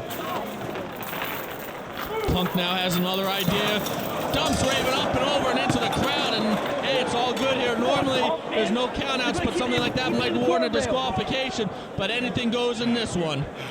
That's right, Punk has the advantage. I don't know if it's wise for him to throw Raven out in the crowd. That's his territory. That's where he's most comfortable. And, oh, wow, Raven reversed it, and Punk went right into the rails. Raven making good use of that dog collar, showing that he is a veteran, pulling on that chain, pulling Punk right into the guardrail, and now Punk is out and over. And he's unleashing those right hands right into the bloody forehead of Raven, and uh-oh. Look out. Raven into the light standard. And that's breaking down here in Elizabeth as they're in the crowd now. And an arm drag through the chairs, a hip toss, excuse me. And CM Punk has Raven at a disadvantage right here as he's taking the battle right to Raven. And now he's trying to choke the life out of him with that chair. And look at the crowd we have here in Elizabeth. ROH is most people ever to see an ROH show, and they're loving it as they're watching a bloodbath right here. You can feel the intensity. You can feel the hatred between these two as they try to end each other's careers.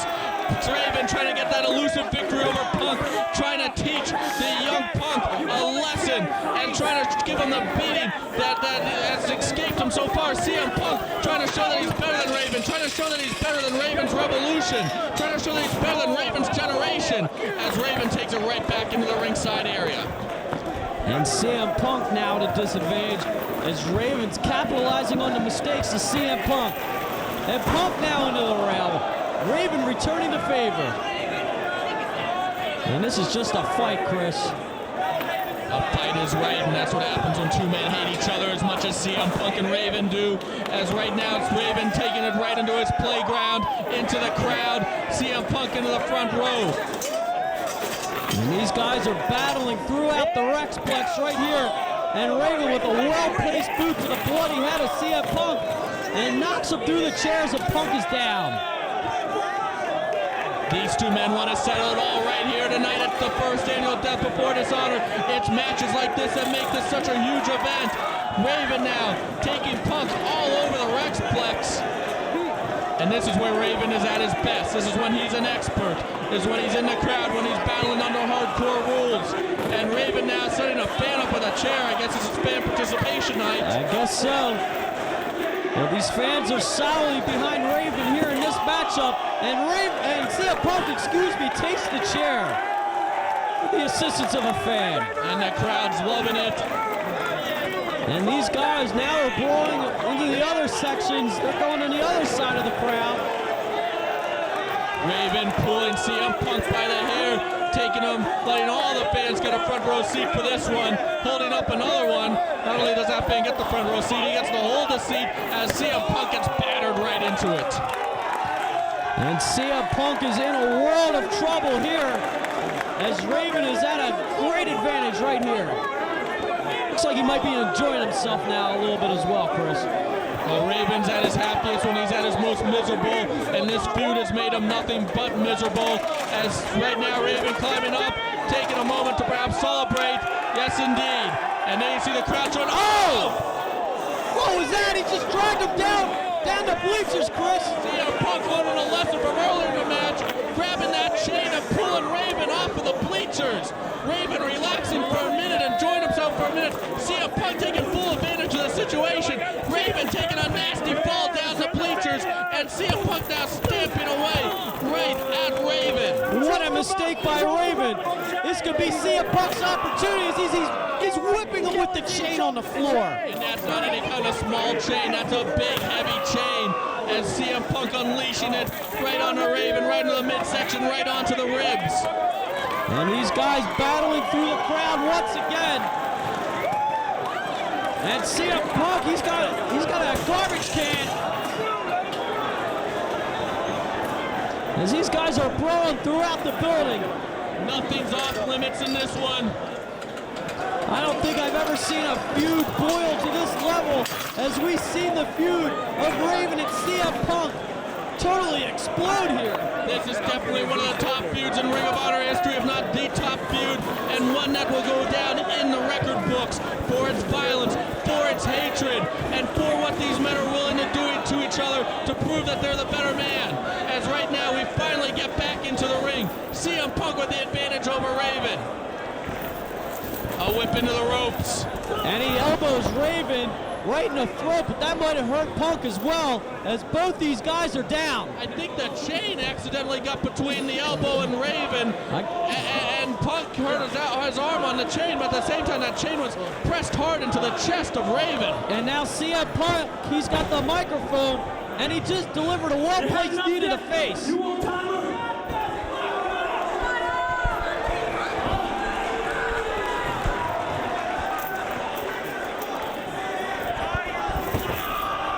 Punk whipping Raven. Another vicious strike there by CM Punk.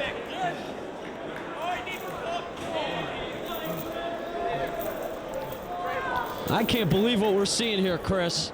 And now CM Punk setting up for a vertical suplex. Guess we're getting a wrestling move in this one. Why not? These guys willing to do anything to annihilate each other. CM Punk coming in, stepping in Zaguri. Raven's down. Nicely executed to Raven. Pinfall wins this one. Both these men going for the pinfall. Of course, a tap out wins it too. And Punk again with the mic. Hasn't this guy had the mic enough tonight? What's he gonna say? He's drug and alcohol free again?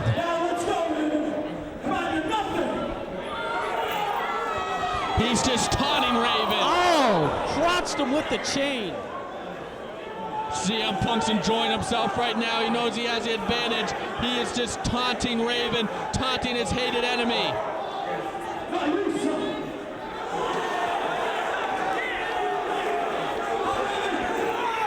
Oh, and Raven pulled that chain, and the chain was behind Punk's leg. That just took him off of the top turnbuckle. What a smart maneuver there by Raven as CM Punk is joining with the fans, but he's paying the price right now. He's still got the mic.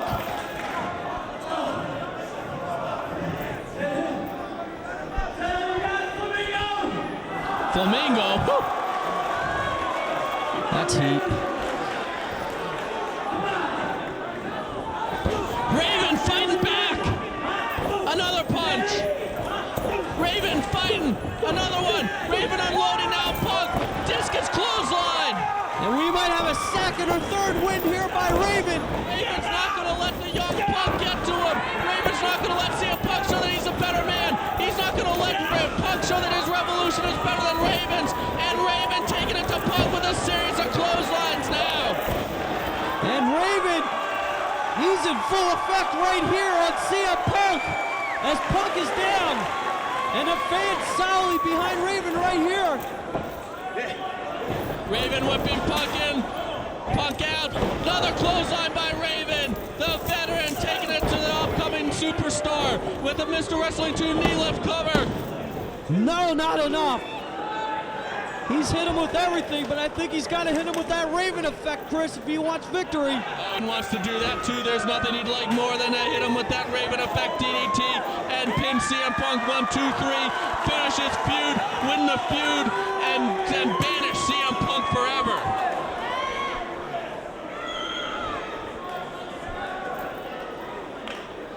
He's got the chair set up now.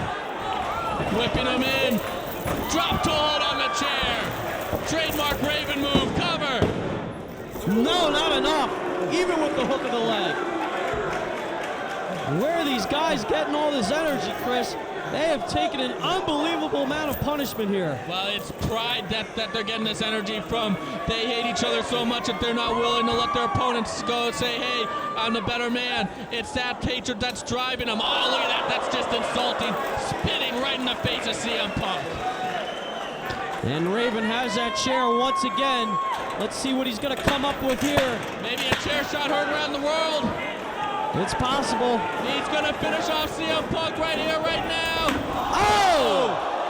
Punk moves, Raven hits referee Paul Turner. Turner is out. He took that chair flush on the head. Oh! Innovative use of the chain by Raven. That could have snapped his neck. And he's got him. Raven effect. He's got the Raven effect. He hit it. That's it. The fans counting, but the referee is out. Paul Turner's down. It's Colt Cabana, fellow Second City State member Colt Cabana. Oh, low blow on Raven. I can't believe we're getting interference in this. And a DDT as well. Colt Cabana, CM Punk's tag team partner and Second City State member, coming in, making the difference in this match. Give me a break. Oh, this is just terrible. I can't believe we're seeing this. And wait a second. Danny Doran out of the crowd. And he's coming to the aid of Raven as he's lighting up Colt Cabana right here. But Danny Doran is not forgetting what CM Punk said to him and about him before this match, and he is now taking it to Colt Cabana, helping Raven out. The Extreme Revolution is beating up the Second City Saint straight edge Revolution right now, but Punk with a cover. No! Oh, what a cheap pin! I can't believe it. Again, he wins. It was the DDT from Cabana that put Raven down. Punk just climbed on top and got the cheap pinfall. I can't believe this great feud is going to end like this. After all that we've seen to end like this, you're right. All right, well, we have 2 title matches coming up. We'll be right back with those.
I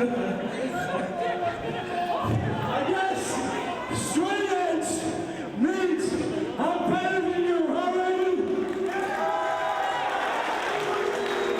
I guess now the only thing left for me to do is to send you back where you belong. On a downward spiral off the wagon.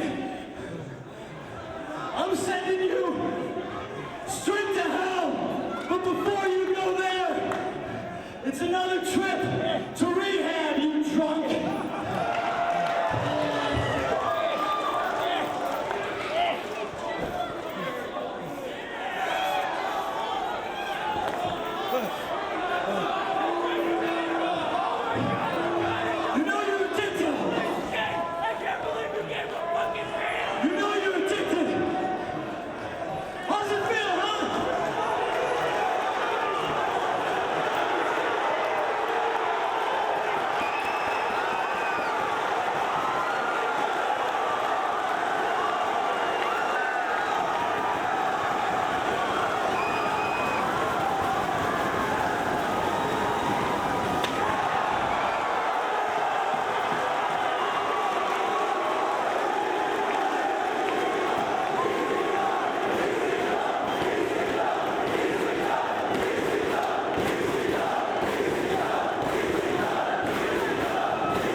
I'm supposed to sum up my career in Ring of Honor, and to be honest with you, I don't really see how I can do that with one promo.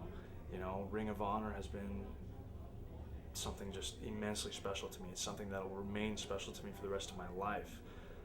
Ring of Honor is what put Paul London on the map.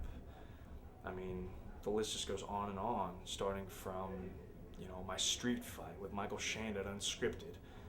That match brutalized the hell out of both of us, but we came out as stars, and we came out as friends. Michael Shane is my friend. Thank you for that match. And then, look at my matches with Bryan Danielson. Amazing. Night of the Butcher. And then, how could anyone forget Epic Encounter? I will never forget that match for the rest of my life, no matter what I do.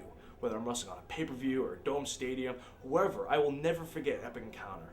Bryan Danielson and myself went 42 minutes in a wrestling classic. Many are calling it the best match in Ring of Honor history. Bryan Danielson, you are the best wrestler I've been in the ring with. I look up to you so much, and thank you for pushing me beyond my limits. You tested me like no one else has ever tested me before. Bryan Danielson, thank you. Next up, AJ Styles. I want to address that. Night of Grudges.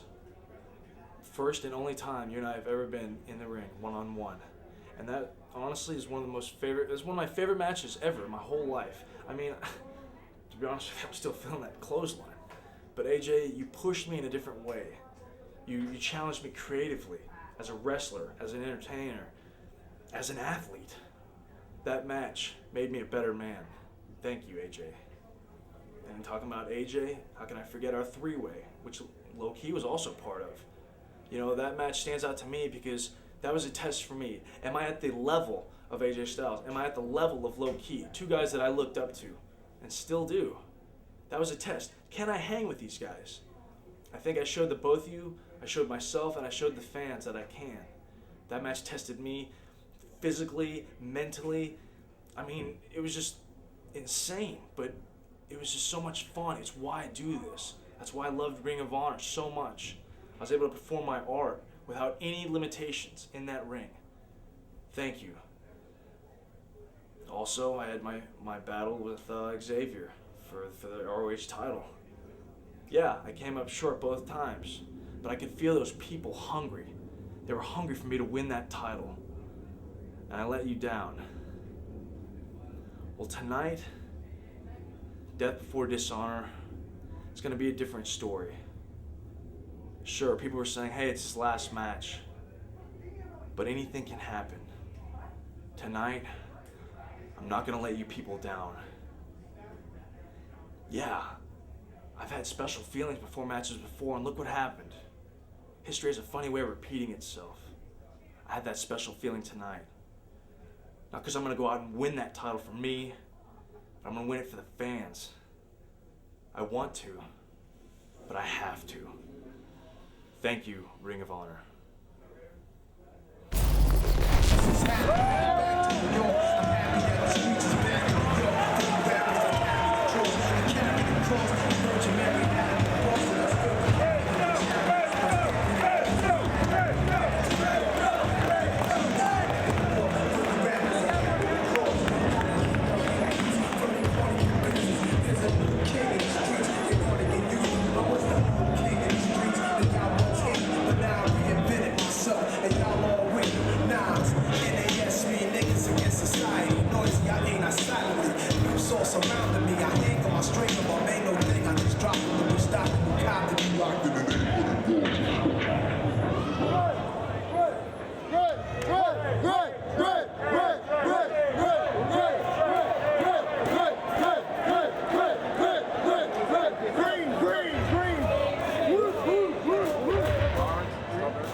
We are back. I can't believe it. Tommy Dreamer showing up again here in Ring of Honor, saving Rave, and they poured beer on CM Punk.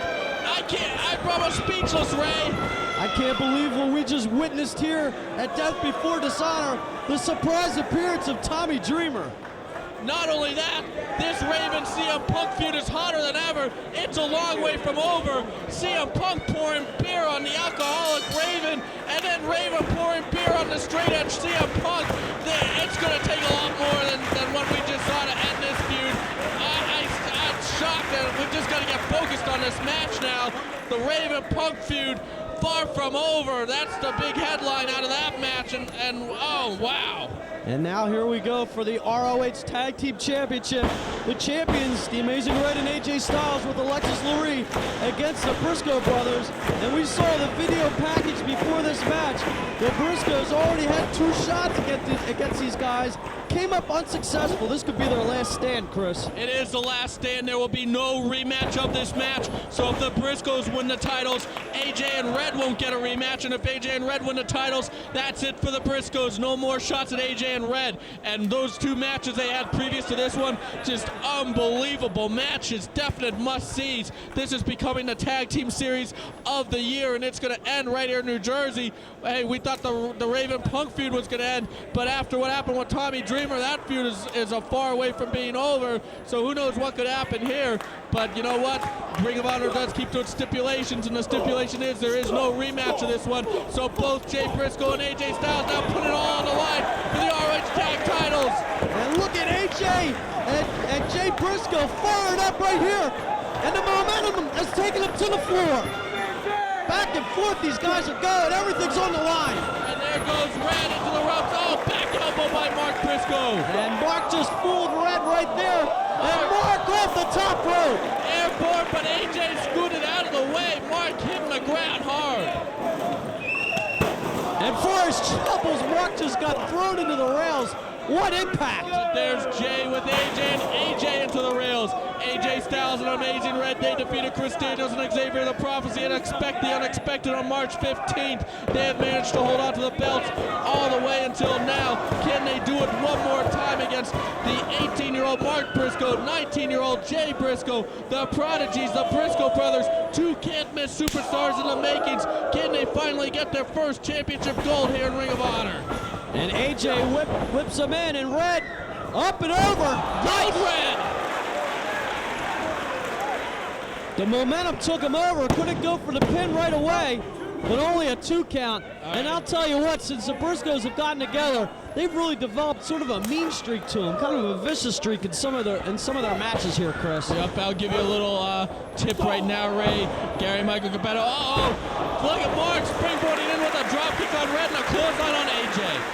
But Red, the reason you didn't see him pop up in that code red like he normally does is because his knee is in severe pain. He really needs time off to tend to that knee, but he refuses to take it. So the little less spring in the step of the Amazing Red due to that injured knee, and I believe the Briscoes do know about it. Well, if they know about it, that's going to be really bad for Red because I think they'll take full advantage of it.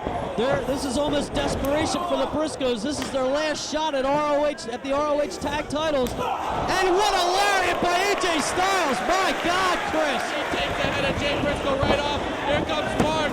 AJ rolls up, sunset flip, but takes one going for the Styles Clash. Mark blocking it.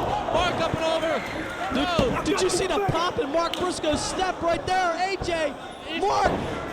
Oh, AJ tried for that Styles Clash one more time. Mark managed to block it, so AJ sent him right into the turnbuckle, and here comes the Amazing Red. And what a stalemate there by Mark Briscoe and AJ Styles. If AJ would have hit that, this match would have been over really quick. Well, there's definitely a lot of respect between... Oh, double enziguri! Definitely a lot of respect between these 2 teams, but the RH titles are on the line for the 3rd time between these 2 duos, so you know they're going to pull out all the stops to win this one, as there will be no rematch. And 3rd time could be the charm for the Briscoes here. The Amazing Red coming into this match, as we said right now, at a disadvantage with an injured wheel. Oh, and he just kicks Mark Briscoe right in the back, and another one. Wow. And yes, one more time. Mark up. Oh, chops Red. I told you these Briscoe boys are vicious. And Red up and over it again. And a nice baseball slide kick right to the back of the head. 2 count there, but I'll tell you what, the Amazing Red on one wheel is still pretty dangerous, Chris. Oh, without a doubt about that, as he proved from that plethora of kicks that we just witnessed, as now you have AJ Styles whipping Mark in reversal by Mark. Up and over goes AJ. The action's fast and furious. Mark up and over into the ropes one more time. Big drop kick by AJ Styles. And that was a plethora of good maneuvering there. I like that word, Chris. I guess you just learned it there, Ray, huh? That's right. I just doubled your vocabulary in one word. That's as right. Here comes AJ Styles. Oh, neck breaker. Are you trying to say I'm unintelligent? Count of 2 there by AJ Styles. I don't have to say it, Ray. All right, let's get back to the match. Here's the Amazing Red is in the ring here, and he meets him right with a kick to the ribs on Mark Briscoe, and a big chop and another. Amazing Red whipping in Mark. Takes him down, drop toe hold. Red comes in, another kick. You notice he's going for less flying moves and more kicks, maybe trying to protect that knee in this one. Another kick by Red. Well, that would be absolutely wise by the Amazing Red here. And I'll tell you what, his offense might be grounded, but it's still dangerous, and it looks like it still hurts. Oh, Mark went right for the knee. Did you see that connect? He went right for the knee, and he nailed it. He nailed it. Red's knee definitely hurt, as there's Jay, unrelentless, going right back to the knee, elbow after elbow onto the injured knee of Red. And the Briscoes obviously know the weakness, and even though Jay and Red, they go all the way back to the very first show. They had the first official match in Ring of Honor against each other, but when it comes to the RH Tag Team titles, they'll put it all on the line. They'll forget about their friendship, and they'll do what they have to do. And look at the Briscoes switching without a tag. I told you, these Briscoe boys, they have a vicious streak in them right now.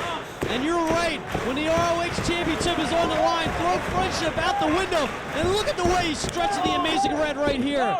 Brutal half grab by Mark, as he's also sticking that knee into the back of Red, so he's able to pull back on the leg more for as an added leverage move. And now the tag goes into Jay, and Red is in a very bad spot in the corner of the Briscoes. And Jay now going back to work on that knee. And they are physically dissecting the Amazing Red right here in the ring.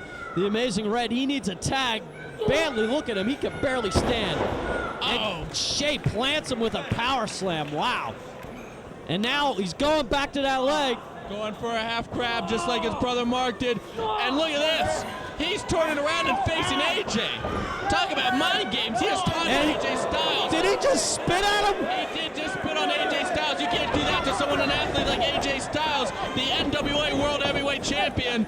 As AC Rep Hansen pulling AJ off, trying to get some control on this one. And Jay choking out Red with Hansen's back turned. What has gotten into the Briscoes here? I'll tell you what, they don't want to be a 3-time loser. As there you see the ultra-hot Alexis Lurie cheering on AJ and Red at ringside. And the Briscoes, they have to be frustrated after those other 2 absolutely out-of-the-world tag team matches, and they don't want to drop a 3rd one. So they're pulling out all the stops right here, and Red can't even run the ropes. Hansen might have to think about calling this one. You might be right. Whoa, she is so smoking. She's hot, but almost a look of concern on her face here as one of her guys is down and in a lot of trouble. And a dragon screw right there by Mark Briscoe, and follows up with a vicious elbow right to the knee. The Briscoes showing that they'll do whatever to get those tag titles. Amazing Red trying to fight out that hold. He cannot stay in it long. He has to do whatever he can. He's clubbing the back of the head of Mark, going for the ear with those forearms. Mark letting go, a little bit staggered by those forearms by Red. A little desperation there by the Amazing Red, as he's literally fighting for his life right here. And Mark follows through with another knee to the badly injured knee of the Amazing Red, and now a tag into Jay. Teamwork by the brother Briscoes right now. And you're right, Red is in a lot of trouble. Hansen might have to think about stopping this one, Chris. No doubt about that. The Red firing back, still showing signs of life. Red has so much heart, so much courage. And look at that, a right to the eyes by Jay, uncharacteristic of the Briscoes. And what was that towards AJ? And AJ's getting pretty pissed off on the outside, as I can't believe the attitude change of the Briscoes here in this match. It kind of makes sense, though. The Briscoes definitely frustrated after getting those title shots 2 times and failing both times. They don't want to be a 3rd-time failure. As look at right now, Jay just getting Hansen distracted to AJ, and going to work on Red while Red's tied into the rope. And Mark was choking him too in the corner there. Double impact on that sneaky maneuver there by the Briscoes. And the Amazing Red is down on the floor. This could mean only trouble for him. So hard to believe the Briscoes are only 18 and 19. They are so good. They wrestle like veterans. And you know what? They're going to win a lot of titles in their careers. And maybe they'd like to win their first major title right here in Ring of Honor. Maybe they can do it tonight. And if Amazing Red, if this continues on Amazing Red, no doubt that they will. Oh, forearm. Red fighting back with the chop. Oh, a hard chop by Mark. But Red desperately needs a tag right here as all is on the line. And Sid and Mark are trading back and forth, back and forth. And here comes Mark. And Red, wow, hits him right in the face with the forearm. Red going for a move. No, Mark gets out of it. Mark stops it. Mark now taking Red, overpowering him, picks him up, plants him with the powerbomb. And a count of two. Red was trying to maneuver there, but his leg gave out on him. Red with not enough power to pick up Mark Briscoe there, and then he got met with a powerbomb. And Red just needs to get out of there. Red needs to get out bad. And now Red's got Mark, scoops him up, drops him on his head. But that could have done more damage to the knee as Mark is down and Red desperately needs a tag. Red is so close to the corner. He is almost there. Mark nowhere near his corner. AJ wants in so badly. He wants to keep those ROH Tag Team titles. Tag! And Jay's in too. AJ cleaning house on both Briscoes. And this is almost like a handicap match here for AJ as Red is almost a non-factor on the outside. What can AJ come up with? AJ scooping up. Oh, stomach breaker. Scoop power slam. Mark saving his brother. They're at such a disadvantage now. And Mark grabbing AJ, fighting for his life now. Goes for the lariat, but is hooked. And AJ's down. And Red trying to get in. Trying to get back in this fight, but I don't know how much damage is done. Ooh, big kick and another spin kick by Red. Red firing back with those kicks. This is the only offense that he can do. No, he's signaling for the Red Star. Oh, Jay with the mafia kick. It's a good thing he didn't hit that Red Star. The condition of his knee, that definitely would have had an impact on his knee. And AJ now, nice. Slingshots him with the cross body. 2 count. Great maneuver there as AJ desperately going for a pin. And AJ now has Mark on the top rope here.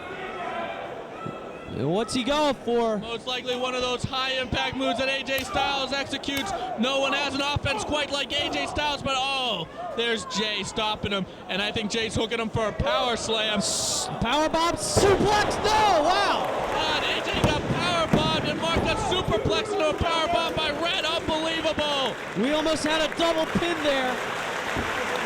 And the fans appreciating this great action here in Elizabeth. This is Death Before Dishonor. Both teams putting it all on the line.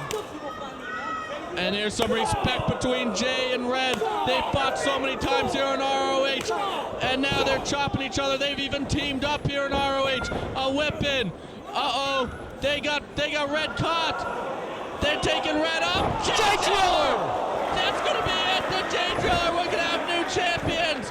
Mark battling AJ. And AJ just tossed Mark into Jay and broke up the pinfall attempt. That was sure to be it. What a wise maneuver there by AJ Styles to break up the pinfall. And Mark up and over. Catches AJ with a forearm. Uh-oh. AJ up on the shoulders of Jay. Springboard in. Springboard doomsday device. AJ is down. Covered by Jay. Oh, AJ kicked out at 2. These two teams unleashing all sorts of offense on each other in an effort to become ROH Tag Team Champions. What's it gonna take? Mark now, forearms right to the head of AJ Styles. Whips in AJ. What a courageous effort here by AJ Styles and the Amazing Red. AJ up and over. Inverted DDT, go for the pin. Mark rolling out of the ring. His head is rattled after that one. And that leaves Jay and AJ in the ring. Jay, he's signaling for a Jay Drill and AJ. It'll be over. It'll be over. Red Shining Wizard on that knee. Red was willing to sacrifice his knee to break up the Jay Drill and keep the tag titles. AJ has Jay up. Drops him. Modified style.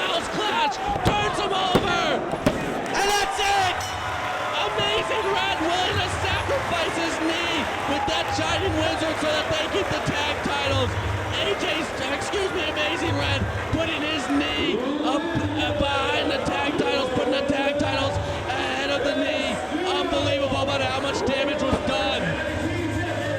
And what a victory here for AJ Styles and the Amazing Red. What a matchup.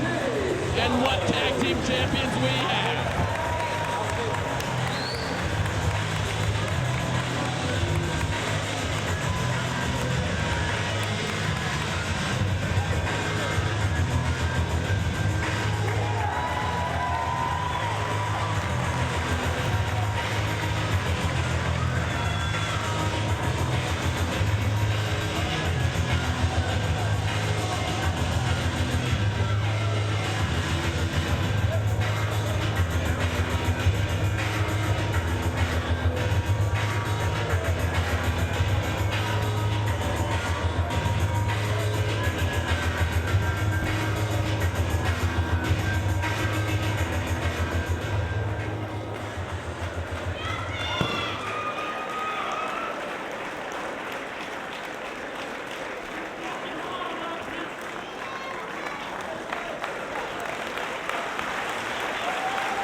What emotion in this building right now. Paul London in what could be his final Ring of Honor match, challenging ROH World Champion Samoa Joe. The crowd showing their appreciation, their respect to Paul London by throwing streamers at him. They know this could be it, but they also know one thing, just like Paul London knows. His career in Ring of Honor is not complete. It is not fulfilled unless he becomes Ring of Honor World Champion. And Samoa Joe right off the bat with 2 shoulder tackles right there. And Paul London with drops it down, and Samoa Joe fighting out of it. These guys are going hot and heavy right off the bat, Chris. Ladies and gentlemen, it's getting close to midnight here in the Rexplex, and you hear this crowd. They are on top of everything. They are ready for this action. They are ready for Paul London to become the new Ring of Honor champion. They like Samoa Joe. They respect Samoa Joe. But you know what? It's London's last night, and they know London needs that belt, even if he has it for just one night, because without that belt, no matter what he did in Ring of Honor, it doesn't mean anything. His career is not complete in Ring of Honor until he becomes Ring of Honor World Champion. He's come close, so close on 2 occasions against Xavier. The first anniversary show, Final Battle 2002, came up just short each time. Can he finally do it right here tonight? And we saw the video package before this match, and I'll tell you what epic encounters Paul London has had against America Dragon and last month against AJ Styles that actually got him the claim to this #1 Contenders trophy. And we also saw the victories of Samoa Joe, and what a role he's been on, Chris. Samoa Joe's been a proud champion, a champion who has brought, well, honor to that belt, brought prestige to that belt, a man who holds that belt above everything in his life, and he'll do whatever it takes to put Paul London down right here. Paul London, of course, one classic match after another, all the way back to Unscripted, that street fight against Michael Shane, as he's taking it to Samoa Joe right now. Most recently, Joe leveling him with that forearm. But most recently against AJ Styles, that match of the year candidate in Boston, the Night of the Grudges, just wrestling perfection. It ended in a draw, but London was awarded the #1 Contenders trophy out of that match because he was ranked higher in the top 5 rankings than AJ, kind of like a tiebreaker, if you will. That's right, and that just shows how important the top 5 ranking system really is in a lot of aspects. And that gave Paul London this match right here because he was ranked higher. And you know one thing, when somebody gets a title shot, they have earned it. As London now caught by Joe. London trying to get out of it, trying to use his quickness against the bigger man, rolls up Samoa Joe. No, not enough. Paul London is definitely going to try to use his quickness to keep Joe off balance, and he just did it again. Joe charging at him. London sent him out of the ring. Joe on the other end, if he gets in a position where he can outpower Paul London, where he can just punish Paul London. We're going to have a please don't die move right here. No, Joe moves out of the way. But Samoa Joe, if he can get in a position where he can just punish Paul London, he's going to be the victor in this one. Beautiful baseball slide through the first and second rope on Samoa Joe. Nicely executed there by Paul London as he has the ROH champion staggered on the outside. Paul London, you can call him Ring of Honor's first true homegrown star, a man who came into Ring of Honor as an unknown in the second show and became perhaps the most popular athlete in ROH history, definitely one of the most popular athletes. I mean, you can just tell by the New York bus fans throwing those streamers out at him at the opening of this match, and he's reversed into the guardrail there by Samoa Joe. So much emotion in this match, so much on the line. Samoa Joe charges in, London cuts him off with a kick to the face. London now has a measure. Moonsault off the guardrail. London willing to take any risk to become ROH World Champion, and he's putting it all on the line. It's no secret he signed a WWE contract, and this is his last night. But you know what? If he gets injured in this match, he loses that WWE contract, and he's willing to take that risk in order to become Ring of Honor World Champion.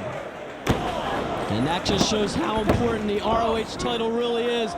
That a guy on his way out is fighting this hard just for the prestige of going out on top, Chris. Well, Paul London, he said it himself. He feels something special tonight. He feels it's going to happen, and he really has to. There's always going to be that asterisk on his Ring of Honor career, the fact that he never won the title. And Samoa Joe, you can't go blow to blow. Samoa Joe, he is trying to shake off that forearm. That fired him up, if nothing else. London whipped into the road, whips Joe in. Joe plants him with the sidewalk slam. And he just drilled him through the mat right there. Paul London's really feeling it. And that's exactly what London has to avoid in this match. Those high-impact moves by Samoa Joe, those punishing moves, whether it's a slam, whether it's a kick, whether it's a chop, Samoa Joe will just plain punish you. He will batter you as he's doing to London London right now with that chop and that kick to the back and that kick to the chest. And Samoa Joe just warming up the neck and the back of Paul London. As you know, Samoa Joe, he could throw out those German suplexes, those dragon suplexes. This man is so dangerous. Paul London has to use his speed, he has to use his quickness, he has to use his high-flying ability if he can pin Samoa Joe, and he's fighting back. Oh, look at that, but chop by Joe cuts him off. London showing that heart, showing that courage, showing that determination that gets the fantasy champ. Please don't die at him by fighting back on Samoa Joe. You hear the crowd behind London right now, but Samoa Joe is just too much. The big monster Samoa Joe, perfect back suplex right there on Paul London and a cover. Gary Moore with just a 2 count. And not enough there. Samoa Joe is working on Paul London right here. And if Paul London can survive that German suplex, if he can survive the kicks, the dragon suplex, he's got to watch out for the choke. Maybe one of the most devastating finishes in professional wrestling, because once he hooks it on you, it's all over. There is no escaping it. No one has been able to escape that choke by Samoa Joe. And Samoa Joe now might be boot scrape time. He's going to give Paul London. Look at London. London's not going to sit there and take it. Paul London doesn't want to take this face wash right here. And Paul London fighting for his life right here, battling back with kicks and forearms on the ROH champion. And now London off the second rope, but he's caught and dropped and draped over the top rope. The power game of Samoa Joe prevails one more time. London left on the mat, clutching his ribs, trying to get his breath. And the fans getting into this match right here. They know everything's on the line here. And Samoa Joe, he puts him up, he reverses him on the ropes, and an upside down face wash. What brutality here, brutality defined. Oh, Joe hits the ropes. And London wisely does his sit-up, causing Samoa Joe to get crushed on the ropes. And London up and over, but caught by the ROH champion. And slammed into the post. Wow. Once again, the power game of Samoa Joe prevails. Real quick, I have to mention rfvideo.com, 215-891-9404 for all your wrestling tape needs. Over 5,000 tapes, including best ofs of London, Samoa Joe, you name it. They got it. rfvideo.com, 215-891-9404, and rohwrestling.com for the latest on Ring of Honor. And you think, I know a time is coming up here, Ray. Ole, ole, ole. That is correct. Samoa Joe setting him up. The crowd taking part in it. It's hard to believe it's almost midnight here, and the energy in this building is insane. Samoa Joe rushing in. Oh! He just planted Paul London's face right through the rail on that one. One more time, I hope not for Paul London. You think London's going to be taking any of that where he's going? I don't think so. And I don't think they'd like him coming to SmackDown or wherever with a busted up face, because that's what he's going to get if he stays in there longer with Samoa Joe. Well, that's why London is, I mean, I don't know if it's the best business decision. He could just walk away. He didn't even have to show up tonight and have that big fat contract. He decided to risk it because he wants to be ROH World Champion so bad. And if he does show up with a busted up face, they might fire him. That's a chance he's taking in this one to be ROH World Champion. Here comes Joe again. And again, Paul London, a glutton for punishment right here in the Rexplex. Maybe he's got to be rethinking his decision to go for this match here, Chris, because he's in a lot of trouble right here. And I know Samoa Joe's not going to take it easy on him. No way. Samoa Joe, he hates sports entertainment. Samoa Joe is pro wrestling defined, brutality defined, and he's airborne with a stiff kick right to the face of Paul London. This could be it. A missile drop kick by the big man right there. Oh, he's got him hooked. He's got him up. London trying to fight. He does into a German suplex, though. Oh, he almost had him there. A big German suplex by the champion right there. And the challenger's down. Samoa Joe, who can beat this man? Who can stop him? So far, no one. One great world title match after another. He's the man that made this a world title. And you'd best damn well be sure he's not going to let that title leave his grasp. As now London fighting his way back up. And these guys going back and forth here.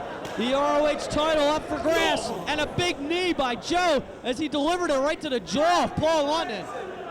And this is what these 1,200 fans paid to see. Not Jeff Hardy, not anything else. They wanted to see London go for the gold against Samoa Joe, and they're up for this match. Even though it's midnight, you gotta be here live to experience this. Island driver attempt by Samoa Joe. No, London brings him down. And London tries to sneak a pin in there. And there's London going back to using his quickness. For another 2 count, going for La Magistral. No, Joe stops him. Pinfall attempt. Oh. Back and forth, back and forth. Both guys using their streaks to their advantage. Drops up by London. And he's firing up. He's got Joe at a disadvantage now, Chris. He's got to capitalize. London in that eye impact movement. Oh, London tricking Joe. We saw him do this to Xavier in Final Battle 2002, and he almost won the title as a result. He actually had a 3 count. Is it going to work here tonight? Joe thinks he's down. Joe thinks he's hurt. It could work right here tonight. We could be moments away from a new Ring of Honor champion. London ducks.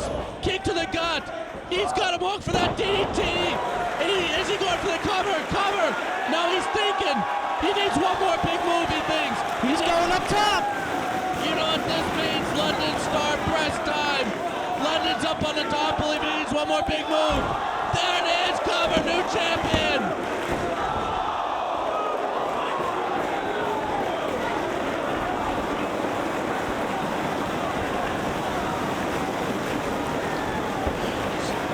Samoa Joe kicking out. What's it gonna take to defeat Samoa Joe? The ROH World Champion is unstoppable. We thought it, the fans thought it. We thought we had a new champion there, but Samoa Joe kicking out of the London Star Press. Unbelievable. Samoa Joe. He's got that choke, baby. Yes, he's got the choke hooked. If he can get London off the ropes, it's going to be all over. He's got the choke. No one escapes from this. London kicks off the ropes. He's got Joe pin cover. No! Not enough. Poor London, so close. And he got out of that choke before Joe was able to really hook it on. London missing the heel kick. Joe's got him hooked for that Dragon suplex. No, not enough. London kicking out. That took everything London had to kick out. What a classic encounter we're seeing here for the ROH title. And Samoa Joe, he's weary, he's down. Paul London, he's down. Let's see who has more heart, and let's see who has more dedication to win this title. No, Joe going for a lariat. Oh, this could be it. No, kicked out. And Joe with the big lariat. Both men fighting on pure emotion, and here it is. No, London kicks out. He might be knocked out though. Where did he get that to kick out? That lariat was intense, Chris. That had to be pure instinct, Ray. Pure instinct, because London has to be out of it. And the fans once again getting behind Paul London and getting behind the action here for the ROH title. Samoa, slap to the face of London. Slap right to the back of the neck. Chop to the chest. Oh, big knee. Another one. Another knee to soften up London, and he's got the choke. He's got the choke. London struggling to get out. Back elbow, back elbow, back elbow. Get out, get out, get out. Low blow. But Joe goes back to the choke. That only phased Joe. London didn't hit it all the way. Back elbow attempts by London. He is fighting with every ounce of heart and courage. Everything he has put into the ROH ring, he is fighting this choke right now. He has left his heart and soul in that ring on numerous occasions. He's doing it one more time for the ROH title. But Joe has those big arms around the throat of Paul London. He's got London cinched into that choke. You can feel the oxygen leaving the body of Paul London right now. His head is going, it's becoming all clouded. He is fading out.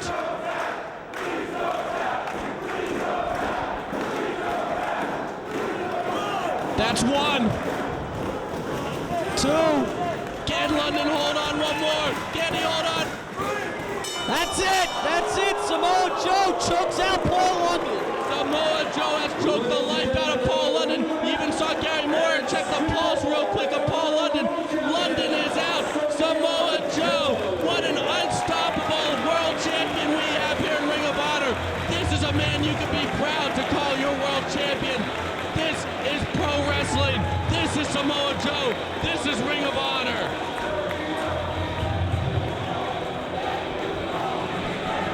And there you see Joe looking over London.